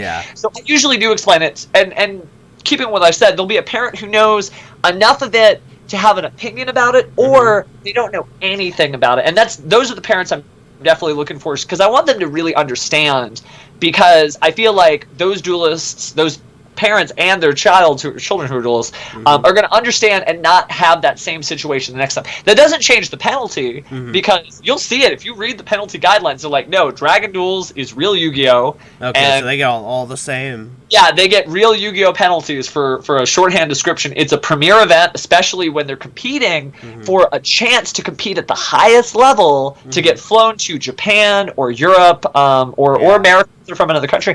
And so you can't bend the rules because they're young. And that is in the guidelines. But a lot of people don't know that because they didn't read the guidelines. So if I had anybody advice, is read. And we get emails in the judge program, and the judge program emails, they say, read it again. Just read it again. I know you've read it, read it again. And it shows, because you're like, I really feel like this way. And even when somebody is like telling me, hey, this is what happened, this card did that, what happened? So I'm like, no, tell me what happened, because that helps me understand what it is that they're really trying to ask me. And then I'm like, okay, cool, and now that you've told me that, let me pick up the card. Okay, and now that I've heard, this is what's going to happen. And it's important to be that thorough, because you want to get it right. You don't want to, if somebody asks you, hey, does Mystical Space Typhoon negate? And that's the joke, the joke. That question is not really what they're asking as far as Yu-Gi-Oh! They're like, no, I activated Premature Burial, and he chained Mystical Space Typhoon, and now he's saying I don't get my monster. But Mystical Space Typhoon, does Mystical Space Typhoon negate? No, that's not the whole question. The whole question is, because of this is what happened, what happens afterwards? And so the more you judge, the more you get used to answering questions in that way, fully investigating and like looking into it. Then Do you feel like sometimes you're more of a detective than a lawyer? Just saying with Yu-Gi-Oh. Well, at least for the Yu-Gi-Oh thing, it says Yu-Gi-Oh judge, but it's so much bigger than that. It's like judge, and it is investigator. Any good Yu-Gi-Oh judge should be fully. But I see that in my law practice. Judges sometimes, from the perspective of the bench, will ask questions that are sua sponte. They'll ask questions on behalf of the court, and there'll be interesting questions. That are like, man, that is a good question. And everybody who knows me only as a lawyer knows me also as Pharaohmone, so they all know this stuff. And then on my Pharaohmone YouTube channel, I do post about being a lawyer too. But it's one of those things you don't want to mesh it too much because you don't want to interfere. But I've been doing Skype dockets because that's one of the things, and they see this background. This is the thing, and I'm just like, there's a great little button that blurs the background so they don't have to stare at it too hard. But they definitely know who I am and what it is that I do on my free time. Like they can't make out the puzzle in the back or whatever, or the wall of cards. Yeah, but I mean, everybody thinks it's cool. I think what you'll find when you're explaining what it is that you do to people who don't do that, people who are consumers of media but aren't people who create, is everybody respects it because it's hard and it's effort, and you learn skills. Like 3 weeks ago, I didn't know how to do Adobe After Effects, but I'm like, man, I really want to do that cool thing where it's all like heat wavy and he's like yelling at Pegasus, and then I had to download Adobe After Effects and get my monthly fee and start looking at plugins to be like, what does that? And so now I know how to do that. I don't know why I know how to do that. I don't know if I'm going to use that again, but it's neat because when you do this sort of stuff, you learn, and that's really important. People respect that. Yeah, and like the content creating side of it, like even I do it with my skits. I have learned how to like, kind of do like miniature animations, but I don't have any like high level programs. I have PowerPoint and I have Windows Movie Maker. And I'm learning how to make like mini cartoons. That's probably still more high tech than the guys who made some of your favorite movies. That's the thing. When you go back and you look at what they had then, and you look at what you have on your cell phone right now, that's wild. It's crazy. But like, it's just more fun. And so I use that to inform some of my Yu-Gi-Oh stuff, to be like, oh cool, now I'm going to make this video, now I'm going to make that video. But when people hear that you're spending your free time making art or communicating with people or teaching people whatever it is that you're passionate about, you might be surprised, you might not be surprised, but they really respect that, because they may not be doing that. They may have like this prestigious thing. You may think, oh, that's a judge, but in their free time, they may not be doing all the things that you're doing, and so you may be doing more in your free time than the people you respect for what they do during their 9 to 5. And so that's respect you in turn, because they're like, whoa, I don't even have the energy to do that. That's so cool. Yeah, I in my personal experience, I don't have that. I'm afraid. I have gotten. Let's put it this way: when I mention I'm a YouTuber, a lot. I live in a small town in Texas. Okay. So when I mention what I do, I either get people who are like, especially because a lot of the people in my town are older than me, so they don't get it. But I mean, what is it? Still the radio star? Like, we've had that generational gap before. Yeah, but they don't respect it at all. They're like, get a real job. You know what I mean? That's what they would say to me. It is though now, and when you meet the right people, they're going to understand that media creation is a real job. And so the skills you learn for your own channel, while you may not feel that they're blossoming in the way that you hope for on your own channel, you can still apply those to other stuff in media creation. You know how to do things that are really important for small businesses that might be run by old people that may not know how to do that.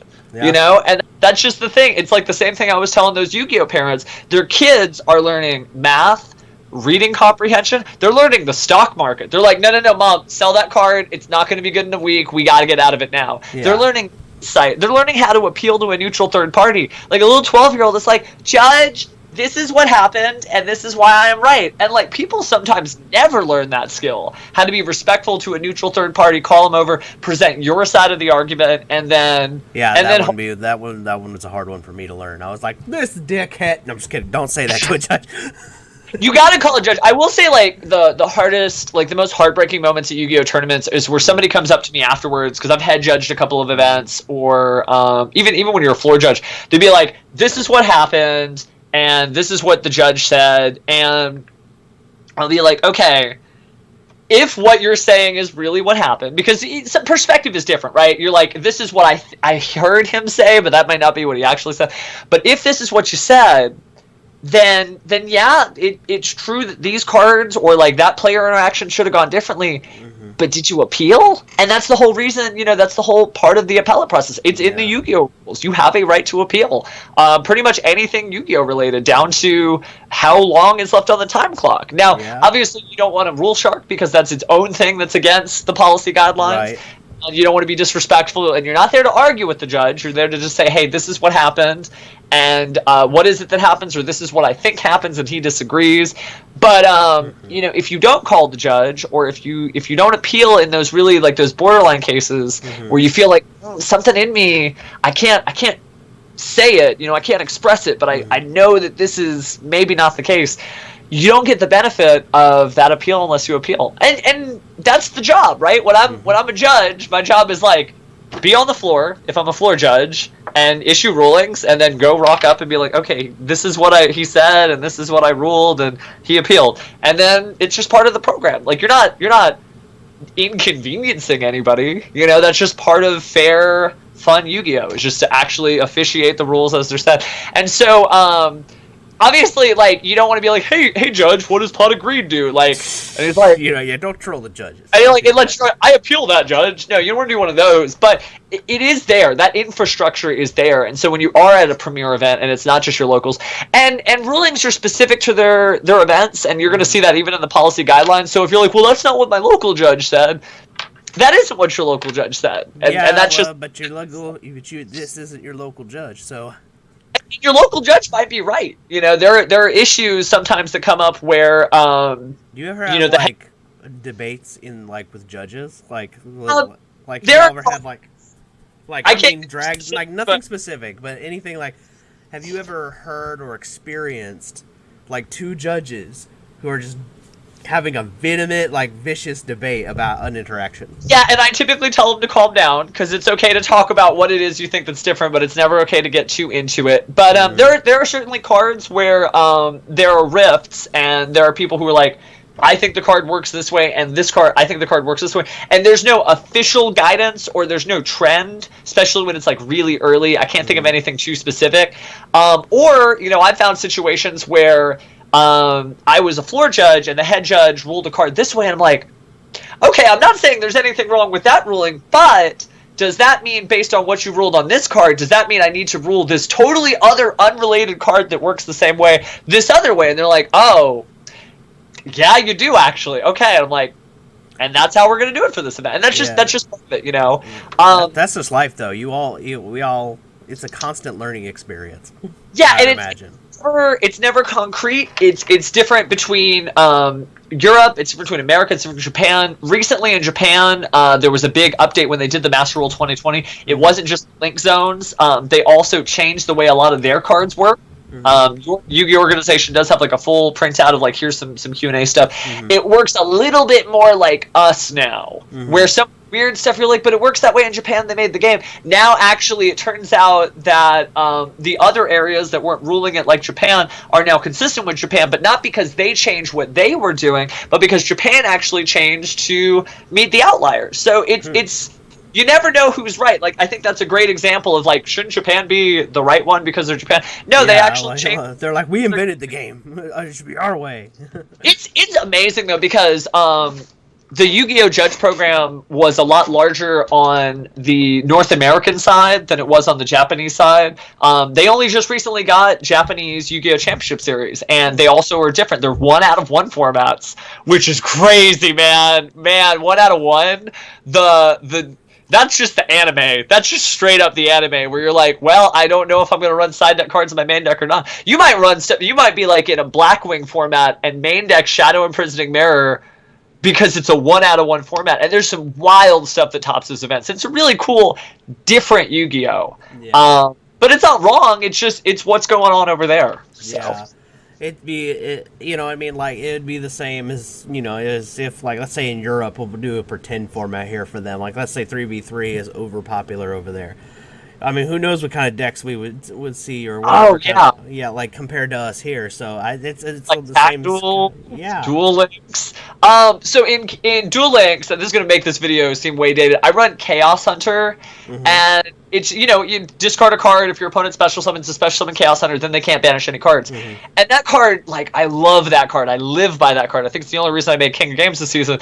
But it's because that's what was going on in my little neck of the woods. I was running into people who banish, and it's not a great card. It's not a bad card. It's just the card I needed at that time. So I would be really excited to see what a 1-out-of-1 format would look like. Because the cards that, like, people will be like, you have to run this. Everybody knows you run 7 Tools of the Bandit. Because if you don't, you're not going to get another chance. Now, obviously, it's Red Reboot. But it would be really interesting to see how the environment would change from just the introduction of, like, other cards. Also, like, the funny thing about that is, like, for some people, like, what are they going to use as replacements for these cards?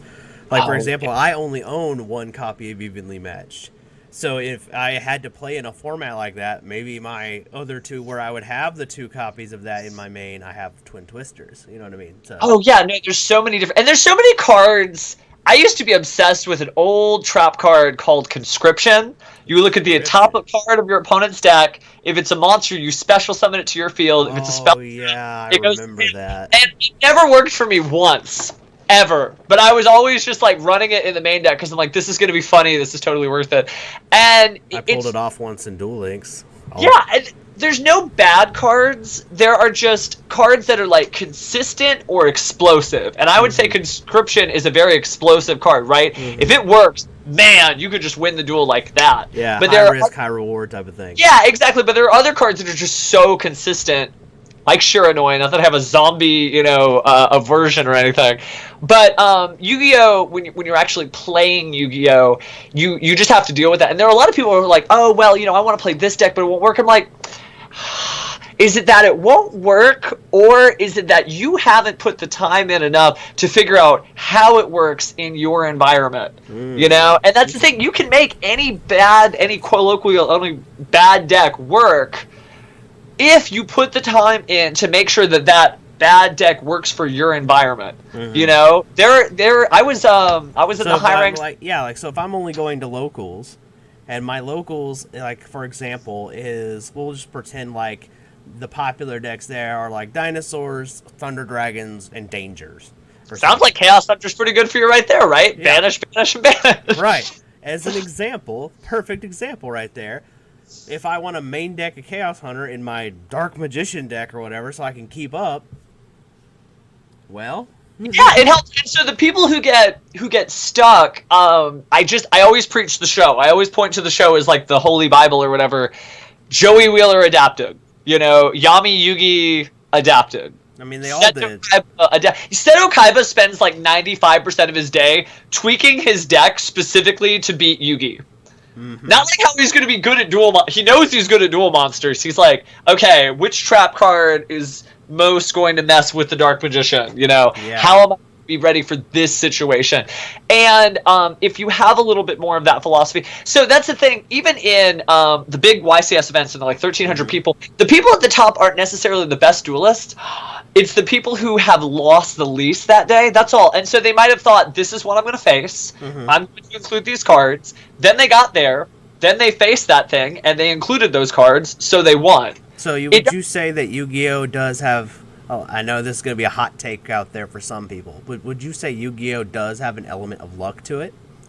Yes, and luck is a part of skill, as Jaden Yuki likes to say. People really like GOAT format. Oh man, this is where the comments are going to blow up on me. You'll see like the analytics, and it'll be like no comments. I think... Not on my videos, but yeah. I think that GOAT format is a luck-based format. Having been there, having been like, I play GOAT, and people are like, no, it's so skillful. And I'm like, but GOAT format, the card pool is so similar that it's almost like a board game. And so sometimes you're going to be the guy. And yes, the skill part is knowing I have the possibility of drawing Harpy's Feather Duster right now. so I'm going to go really in and back it up with Harpy's Feather Duster. Or like, oh, he has the possibility of drawing Harpy's Feather Duster, so I'm not going to go as in because we haven't seen the Harpy's Feather Duster. Yes, that's the skill part. But the luck part is you really don't know when it's going to happen. Right. And it may never happen. You could have a tournament, like a GOAT format tournament is a great example, where nobody ever used their good cards against you because they never drew them. Yeah. They drew like Reflect Bounder, Reflect Bounder, Reflect Bounder, Exarion Universe, Exarion Universe. And individually those are good cards, but together that's a brick. Yeah. You know? The champion Monarch duelist from 2016 probably still had at least one duel where it was like all 5 Monarchs, and you're like, well, I guess I'll scoop, right? Because that's the skill that you can add. I mean, right? and to add to that, like, one of my favorite decks is Phantasm Spirals. It's a normal monster-based deck. Yeah. So, like, as an example, what you're talking about, like, the deck only plays, like, usually on average about 5 monsters, and they're all normal monsters. Now, the good version of the deck will play, like, you know, all level 4s, but personally, I'm not going to play Phantasm Spiral and not play the big dragon. I know, he's kind of the mascot, right? He is the mascot. It's like playing Blue Eyes without Blue Eyes. Yeah, and there's always a lot of cards like that where you're like, why are you running this card? And so I think there's like two prongs of advice. When you're asking somebody, why are you running that card, they don't owe you an answer. That's the one thing. They're like the bullies who are like, why are you running that card? They don't really owe you an answer. They can run whatever they want, and they might win with it, and it's hysterical because we always see those deck profiles. Top deck profile with Fluffles, you know, and it's just like the weirdest thumbnail, and it's a Fluffle, and it's not Fluffle season. Or conversely, though, there is nothing wrong from the people who are receiving that question. There's nothing wrong with having an answer for that, and I think a lot of people they don't like copycat meta decks, and like people are allowed to want to win and follow trends in a game that this is what's going to help them win. That's how you win wars. You know, that's how cure diseases. You follow the information that, oh, this is a reliable way to get through this thing. I want to get a trophy. This I'm going to get the trophy. Right, but in the same vein, you can't fault the guy who wants to win with his own, you know, in his own path. Sometimes he will. Eventually, he will. And I love stunting, man. I mean, I did that all the time. Most of my Yu-Gi-Oh career, competing-wise. Most recently, I competed at YCS Fort Worth in full Bakura cosplay. That was great. Yeah, and it was so much fun. And I wasn't expecting to win. There was a point where I'm like, maybe this is going to work. This is weird. But I knew what I was getting into, so I put a lot of time workshopping that deck. I'm like, how is this deck going to work against Orcus? Well, it's going to win almost automatically because most of their monsters are most of their effects are monster-based. Cool.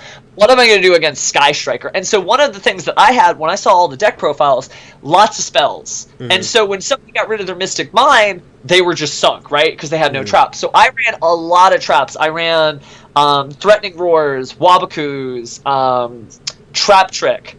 And the reason why is because I did all that thinking work in advance of what am I going to do when I run against my likely opponent. I'm not just going to be like, oh, it was very early too. I had the Bakura playmat, the whole Destiny board deck, the whole costume, but I wasn't going to put that much effort into it and then just be like, well, forget it. If I lose them, I lose them. I thought about it. And there's nothing wrong with that. And so I think there's something... Could you imagine if you had won that YCS and watched people freak out? My end result was 6-3, which is pretty good. That's pretty good, right? 6-3. I stuck it out. Yeah, I had the same result as you. So. And see, that's really not bad with any deck. Was it Phantasm? I was playing Dinosaur at the time. And Dinosaurs is good. And so that's the thing is, I got to have a little fun, right? You went 6-3, I went 6-3, but we weren't like running. And we were playing completely different style decks. Like I was all monster mash, and you were like, you know, all back row. And it would have been so much fun to be like Mystic Mine. My stream makes fun of me because I like mostly do like main character stuff. I pulled down the wig from like the main character Yu-Gi-Oh 7s, and I usually do main characters.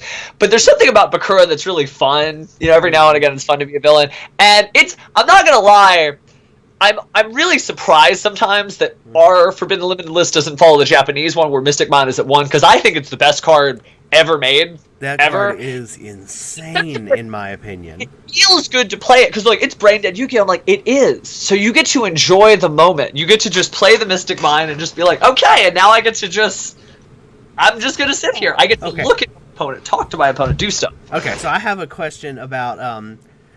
I know you have a significant other. I'm not gonna. Are you okay with me asking some questions on that? Yeah.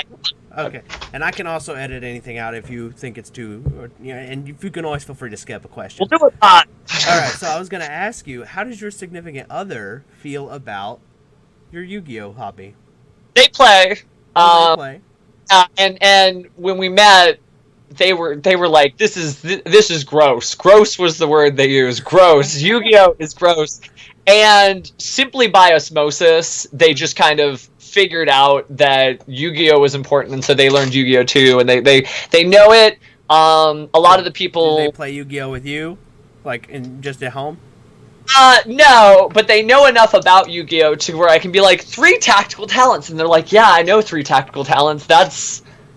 That is a really bunk card. That's the new card where, like, if you negate something, you get hot agree, change a heart, or forceful sentry. Yeah, like I literally had somebody rage quit when I was playtesting with it for another video, and they were so mad. I love it so much because it brings Yu-Gi-Oh back to, like, you wanted to play old Yu-Gi-Oh, well, here it is, where there's just so many stupid power cards where it's like, yeah, he won because he did it. Pokemon has exactly, it is. It's there. It's between that, Evenly Matched, Dark Ruler No More, Mystic Mine. We're back to, like, really generic, unfun to play against cards, and it's fun because this is old Yu-Gi-Oh. You wanted old Yu-Gi-Oh. Exactly. Wish granted, you got it. But yeah, no, they certainly know it. I actually am not around a lot of Yu-Gi-Oh. The genie is going to be asking, okay, what are your other 2 wishes? Yeah. Pull it back the microscope a little bit. I actually am not around a lot of duelists. I'm around a lot of people, though, who speak fluent Yu-Gi-Oh! Because I've learned how to talk about Yu-Gi-Oh! To people who don't speak fluent Yu-Gi-Oh! But in terms of people I play against, most of the time, my Yu-Gi-Oh! Like, interactions with other duelists come from judging and being at tournaments and stuff like that. When I cosplay and I go to events like that, and then just from being around that. So I don't have a lot of friends that play Yu-Gi-Oh! So when people say, oh, nobody around me plays Yu-Gi-Oh! Yeah, I know exactly what that feels like, but I don't let Texas. I know exactly how that feels like. I mean, I gotta go an hour any direction to find Yu-Gi-Oh! People. Yeah, we have a big locals at Epic, but that's still like it's still so far. Like any you go where the Yu-Gi-Oh is, and so I don't settle. I'll get that comment on my feed. I'm always just sitting on my phone, and I'm just like, have you thought about trying this or that? Because that's an artificial roadblock that you put on yourself. Because there's so many different ways to play Yu-Gi-Oh. There's so many different places to find people to talk with about Yu-Gi-Oh. I don't even have to leave my house. Yeah, with Duel Links, you can play it. I play Duel Links pretty consistently on my lunch break. I'll take a break from what I'm doing, and I will go play Duel Links, and I'll be like, dang, that Shiranui duelist, and then I'll go back to, like, my other real problems. But it's true that, like, there's so many different ways, and so I think that when people are unhappy with their hobbies in any capacity, I think it's that they're actually just reaching writer's block. They haven't found a way to creatively look at it from another perspective to be like, oh, it's this funny isn't. You say that.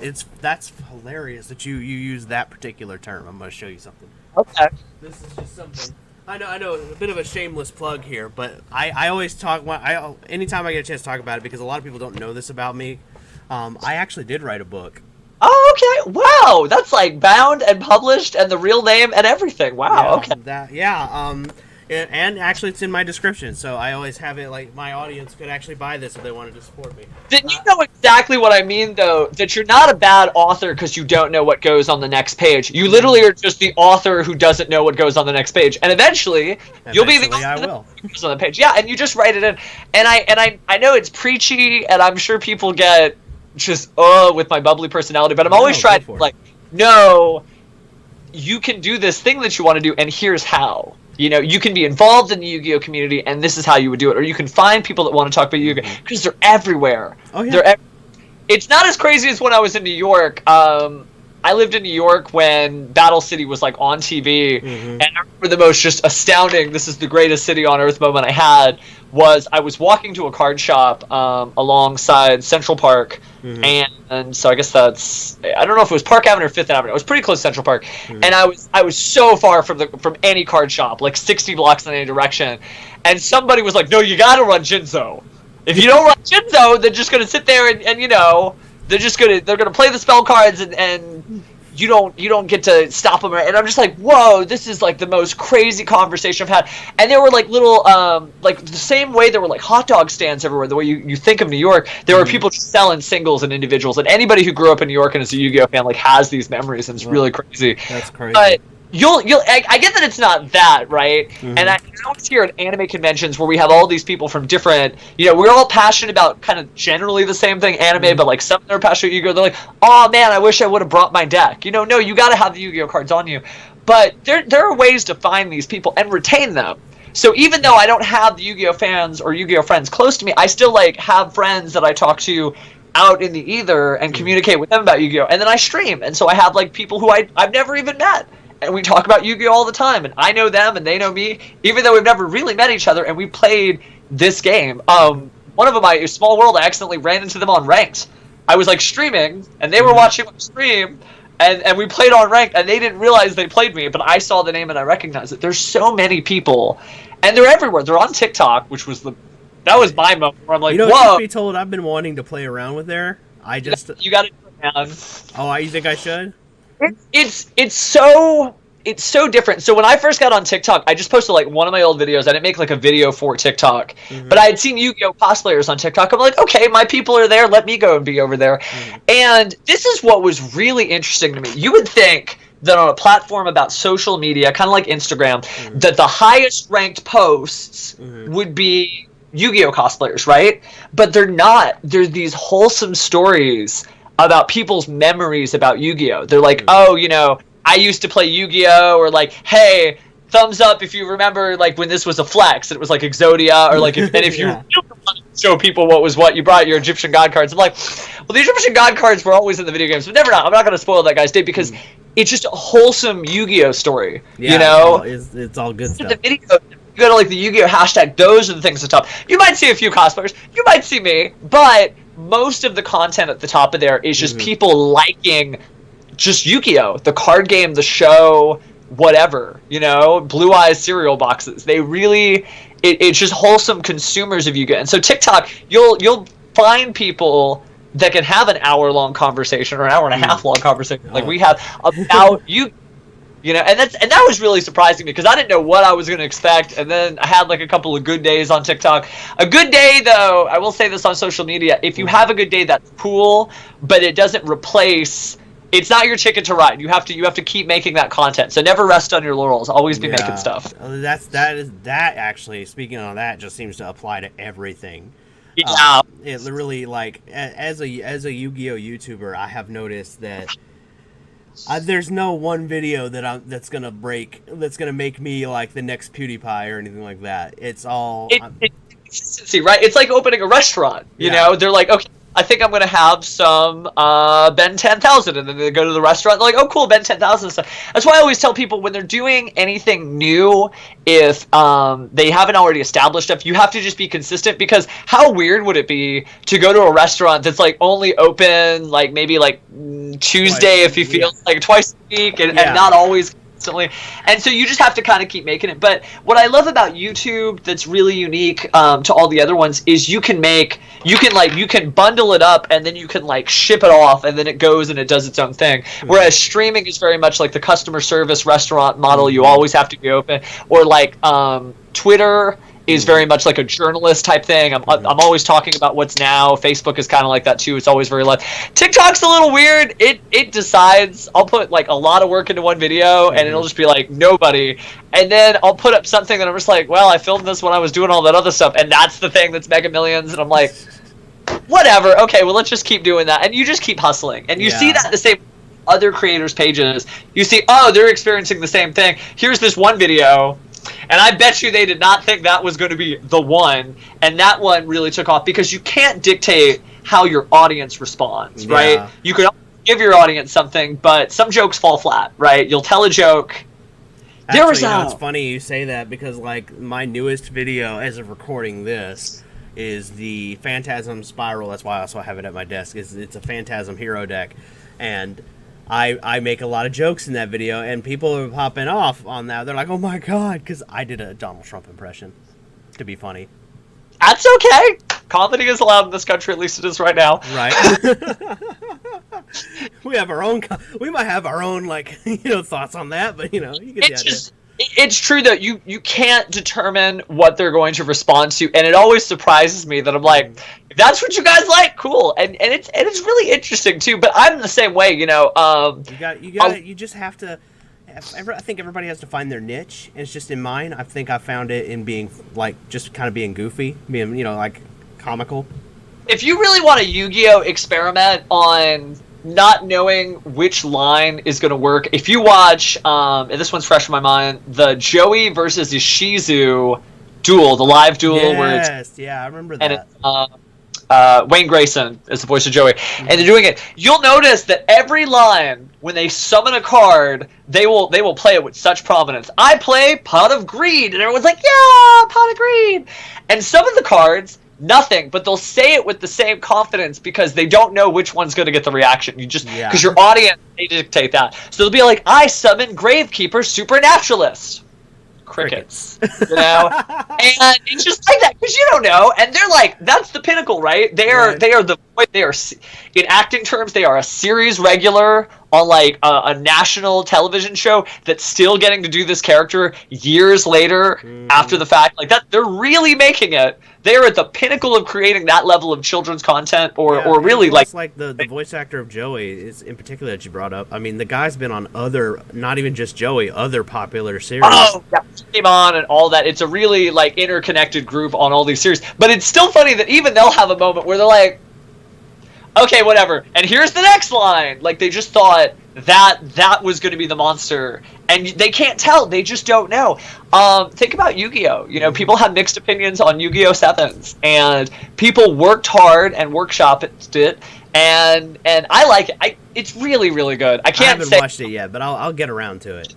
Because it's really, really funny. But that's their job, and they don't know. So you can't think that if you're a community YouTuber and you've got your community and you put something out and nobody responds to it. It's not that you did anything that's uniquely atrociously bad, unless like I know it's like poorly edited or there's something that that's wrong with it that's not your usual content. Yeah. If you put something that you worked hard on out there and nobody responds to it, that happens all the time. Yeah, and also the thing like you have to realize when you're making content is it's an evolving process. So what your best right now might look like your worst in 5 years. Oh man, yeah, and they have those compilations of like the most famous of YouTubers watching their old stuff and being like, and it's true, it looks a little weird, but we watched it then, and they were popular then, so it just changes. Like, all right, so fun little story. The Ben 10 channel used to be called the Chaotic Dragon channel, and I had like 40 subs, and I wasn't getting any traction at all. And then I look up the videos back then, and it's like you can't see my face at all. You just see the YuGiOh Pro or whatever screen on the top, and I'm just and this is the reason why you play this card, and I sound like I'm dead. I sound like I literally sound like so monotone, and it's just like I sound bored. And you're not bored though. It's just that you're not you yet. I had a friend who is now he's a professional wrestler. And it was really funny because when before he went off to do all that, he was local, and I wanted to stream with him. And anytime I turned off the camera, this amazing personality that's now serving him very well in his creative means just disappeared. You're like, what are you doing? Okay. No, leave it back on. What did this person here? And I'm sure he would have done well with whatever he did. I like that he's doing the live stuff because nothing really replaces a live performance. But I couldn't get what he's able to do in the ring onto the screen. Oh, he could do it in the ring. He could do it after, but like anytime I turn it on, I'm just like, oh wow, okay. And it just is what it is. I listened to some of my older videos. Man, I have I'm all over the place. There was an old Crunchyroll review that I did for them, and I listened. I'm like, who is this guy who sounds exactly like any other anime YouTuber? But I didn't sound like that in my other videos at the same time. And then some of my other videos, I'm just like, I love this game, and yet I just sound so like, did I do this when I was tired? Did I just need a cup of coffee or something? And you just change, and that's like on a week-to-week thing. And that's also why, I personally have found that the audience enjoys that level of down to earthism, if you will. So if you're tired and you say, "Hey, by the way, sorry if I sound a little tired, I am," then my personal experiences, my audience has been very forgiving with that because they're like, "Oh, okay, that explains They why can he relate sounds." to it, right? Because they've seen it. I think, and I see it. You see it. You see it. I see it. Mm-hmm. When you do it enough, you look at creative content from a slightly different lens, and you're like, man, something's different today. I don't know if he got into a fight or something, but you can like tell there's something a little off. Yeah. And it's like, because we have this nonstop 24-hour schedule, the content it's you. It's a reflection of what's going on with you, and you can see that. Mm-hmm. And so when you're really bound to that schedule, there are going to be those slip things. But it is true to just be yourself. Yeah. That's the only thing that people expect, is for you to be you. Maybe be like a week, but be yourself. Yeah. Well, I mean, like, and then, like in my case, where I'm kind of playing a bit of a character. I mean, no, I'm not really Ben 10, but I also acknowledge, though, that, you know, when I'm, you know, I don't talk like Ben 10,000 on the cartoon. You know, I just talk as me. This is all that's really the Ben 10 gimmick. That's it. That's all there is. The rest of it. Yeah, but people have screen names. I'm always like, the funny names where it has like the one in it, you can tell it was like their first AOL screen name. Mm-hmm. And like, yeah, I'm Joe652478. And like, hey guys, it's Joe562478, and like they just stick with it.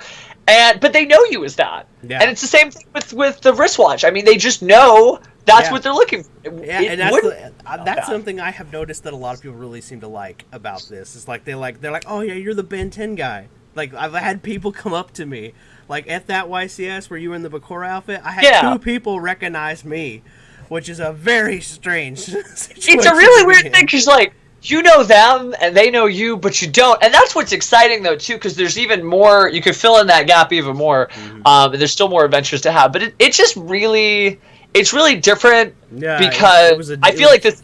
It was definitely a new experience for me. Yeah, it's so new. We didn't have this as everywhere as we did 10 years ago, when a lot of the YouTube people had just started, and not all those people last. I think like, I'm used to being on the other side of that. Like the oh my god, that's Slim. That's that guy.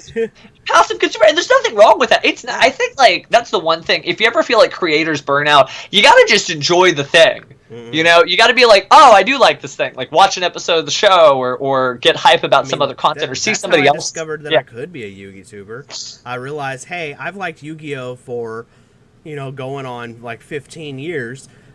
I don't foresee myself not liking you. I mean, come on, if you've liked something for 15 years, you're probably going to like it for as long as it's around. Yeah, exactly. Unless pendulum. Unless they're pendulums. But it's true, though, that like you speak with a level of fluency, mm-hmm. because you know the thing. And so you can find other people and they can have that conversation, and you don't know whose room a replay of this is playing on in the background somewhere, because the content that I watch looks very different than the content that I put out, mm-hmm. because it just, the highway going in looks different than the off ramp. But you know, it's funny you say that. For me, I kind of have a same experience, but also not the same. Like, I actually watch a lot of Yugitubers as much as I make it, but I also like, all right, this is going to be a little bit on the personal side. Yes, I watch a lot of politics. I'll admit it, and that's okay, and it's really okay, because then you can learn from their styles, mm-hmm. and you can sound like some sort of AM radio Yugituber, mm-hmm. who is like, no, they should not have banned this card. Loud pause.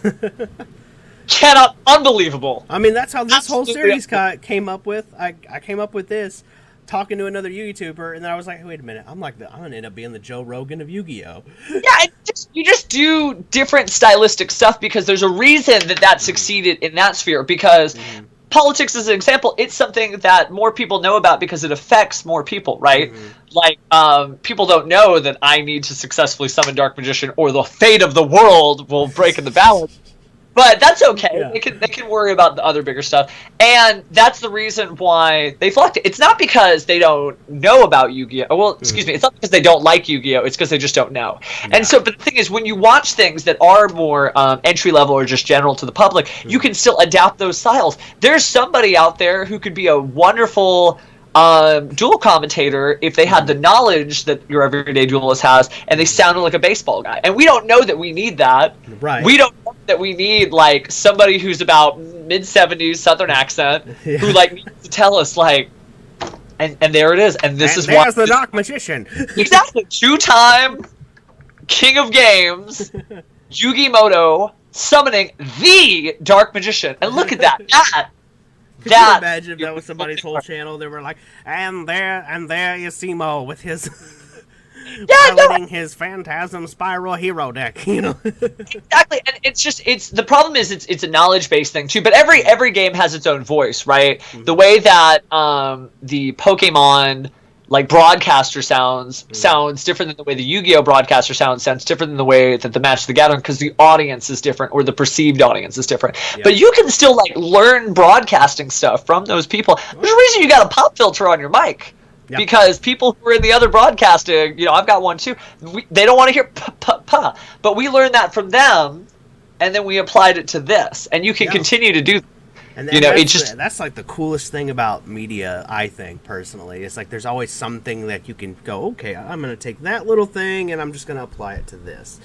And now you have this whole new way. It's how Yugitubing evolved. I mean, literally, most of us were just vloggers who talked about Yu-Gi-Oh! Now we're gamers. We just happen to game with Yu-Gi-Oh! Oh yeah, man.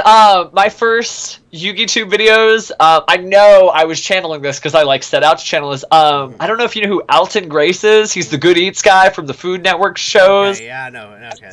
I was like, I'm gonna make a cooking channel-esque. I'm gonna like learn the stuff that I learned from the Food Network, and I'm gonna try to make this work on YuGiTube. And it worked, but man, the production was so intensive that I just couldn't keep up the pace. So I had to like figure out other ways to work. And that's why streaming works for me, because you can sit down, you can broadcast into the world, you can observe office hours basically.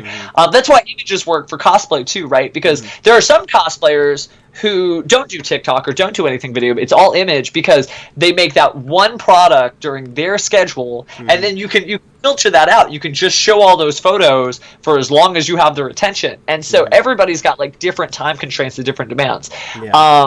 Why you probably won't get like deck profiles for me, and you probably won't get Yu-Gi-Oh news for me, but I'm always trying to do something that like captures like a shred of the experience of what it's like to be a duelist. So like some of the competition videos, or some of the cosplay, which has like that TV show energy, because that's what I've got time for. That's like my vision. But with everybody having their own unique vision, that's what makes YouTube great. You just kind of flip over to somebody else's channel until you find what it is you're looking for. Yeah, I mean, in my case, I'm like, you know, I'm like, you know what? Here's what my channel is. If I could summation it in like just one fail sentence, my channel is like Joe Rogan meets YuGiOh from ArcV. Ladies and gentlemen, introducing Pharaohmone.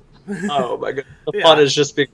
Well, and that's the two kinds of content I've been making lately. So either when I make a deck profile or a top 10, that's where I'm channeling the Yuya side of things to be entertaining.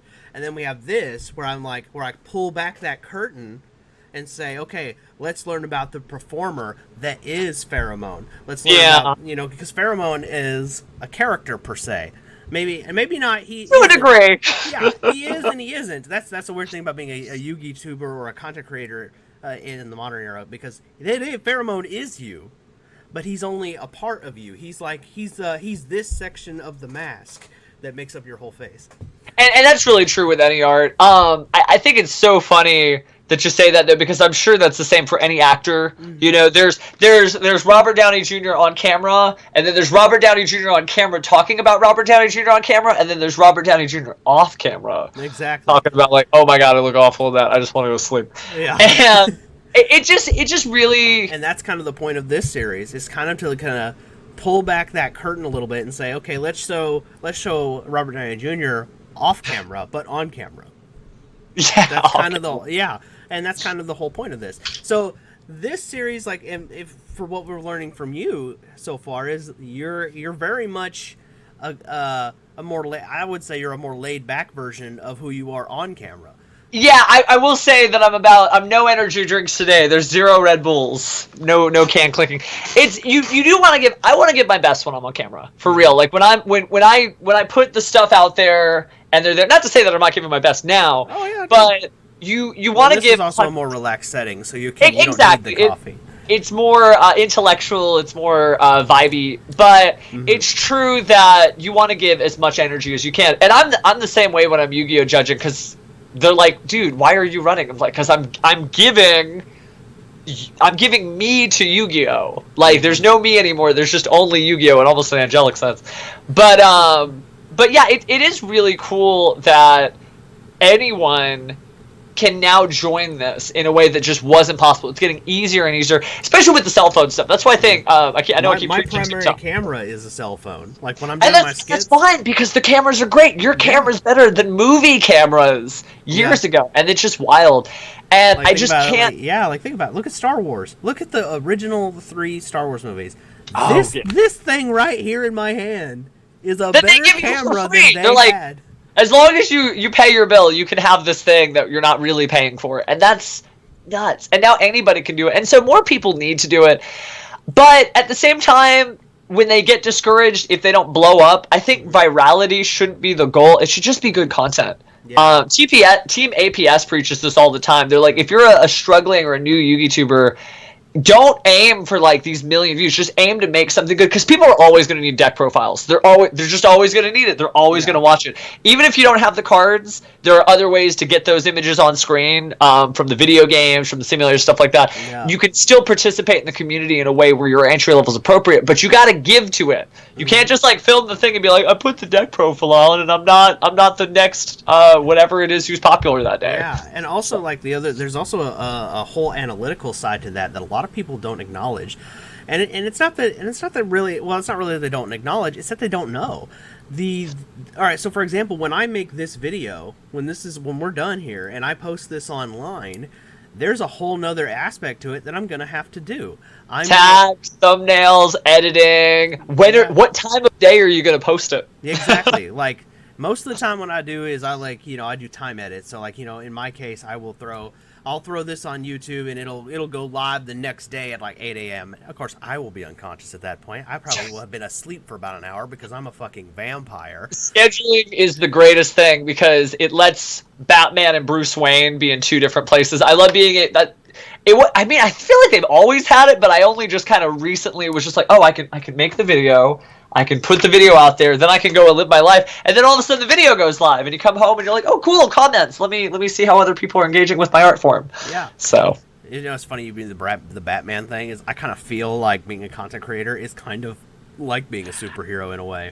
It is. It's a completely separate life that sometimes it interferes, right? That's what we heard from your Yu-Gi-Oh channel, unfortunately. But it's something that you're really passionate about. It's something that like. And also, that's another thing that, like, with your Yu-Gi-Oh channel, I think that's another part of it is you have to realize, is this something you really want to do? And for him, right now, he wants to do something else, and that's cool. That's cool that he's able to figure that out, because not everybody does figure that out. Some of them continue to do something they don't want to do, and nothing's going to work if you can't give at least one thing your best. Yeah, you know? well, something's got to work. So I'm gonna go ahead and throw a little bit of my own personal story in with that, because now that you brought that up. I didn't figure out that I really wanted to be a Yugituber like full time until I was like 28. Like I took a shot at it when I was early 20, and then I was like, and then I let life beat me down. Bad relationships, bad jobs, everything beat me down until I just was like, and then I got a hardcore breakup, and then I was like, I don't have this person weighing me down anymore, and that was my whole re-entry into Yugitubing, because it was like I don't have this time consuming person in my life anymore.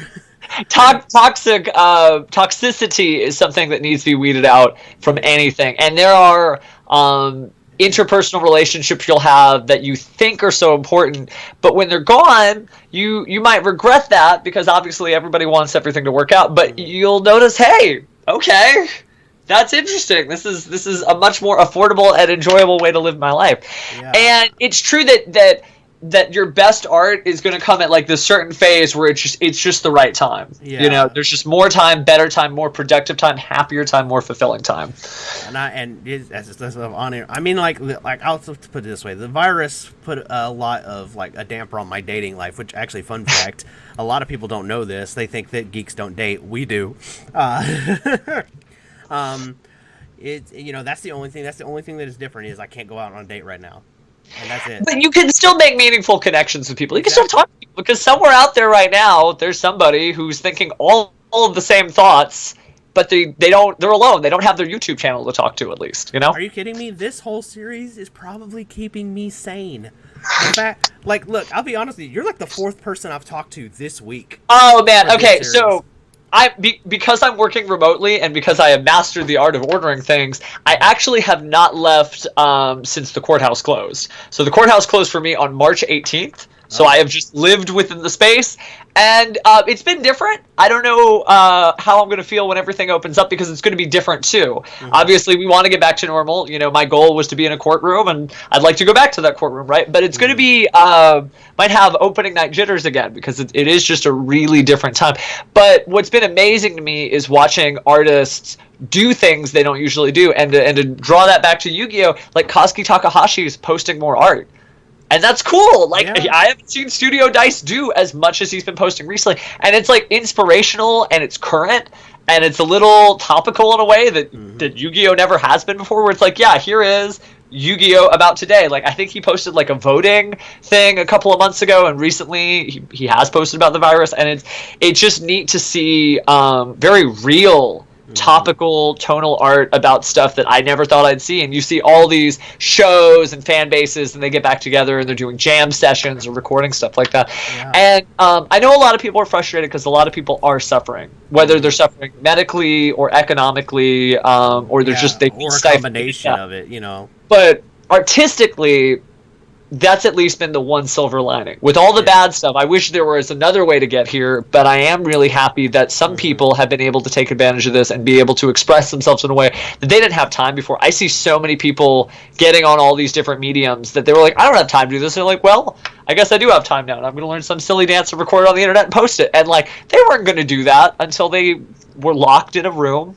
And nothing else to do. Because they had nothing else to do, literally. So it does suck. But just like in the Renaissance, we got different art, and there was a plague going on there too. We're getting different art now because of this. So would you kind of say that right now we're kind of we're just in the digital age of Renaissance? Like maybe that's what this is. Yeah, for better or worse, there's a lot of bad things that come with that too. I mean, nobody wants to go back to that time, but there are beautiful pieces of art that came out of that time that we still recognize. It's like, whoa, this is like, so basically, in a way, like if we're experiencing a digital renaissance. So when this whole epidemic is over, we'll still have this amazing content that'll still be out there. Yeah, people will have like new time management skills. I'm sure there are a lot of people who are way more productive now than they were at their physical work location because they don't realize how much of being at work is not doing the work. And now that they're home, they're like, oh, I can just do the work. I don't have to worry about the other stuff. It's like I have done more work since the pandemic as a Yugituber than I have ever done. That's what I'm talking about. You're like, oh, okay. I'm more efficient as a streamer for sure. Like during the time when I'm on camera, I'm just like, oh, this is a lot better content. Okay. Well, I think that it's a good time for us to start to close things out. I think I've had you for like 2 hours now. Yeah, I don't know if we're going to see all this on camera, but it was just amazing doing this. This was actually really fulfilling, so thank you. Mm-hmm. All right, so guys, this is Pharaohmone. Make sure that you go over to his channel. He does a lot of Duel Links content as of late, and his cosplays are grade A, and I always love, like, also check out all of his associated social media, like Instagram. That's where my favorite place to follow him is, because he posts his little skits and stuff, and like your face just sells the anime line so well. It's my good. favorite one is still the ripping of the blue eyes card with S. Oh man, I get people do not. You know what? Let you see it for yourself, and then you decide how you feel about it. But I still get comments about it. It's my favorite one. I'll admit it. But guys, that's all we're gonna have for you. Maybe if we're lucky, Pharaohmone here will come on another time. I hope. I'll keep my fingers crossed. I'll berate him for you guys. Don't worry. And like and subscribe to both of us, and we will catch you in the next one. Peace.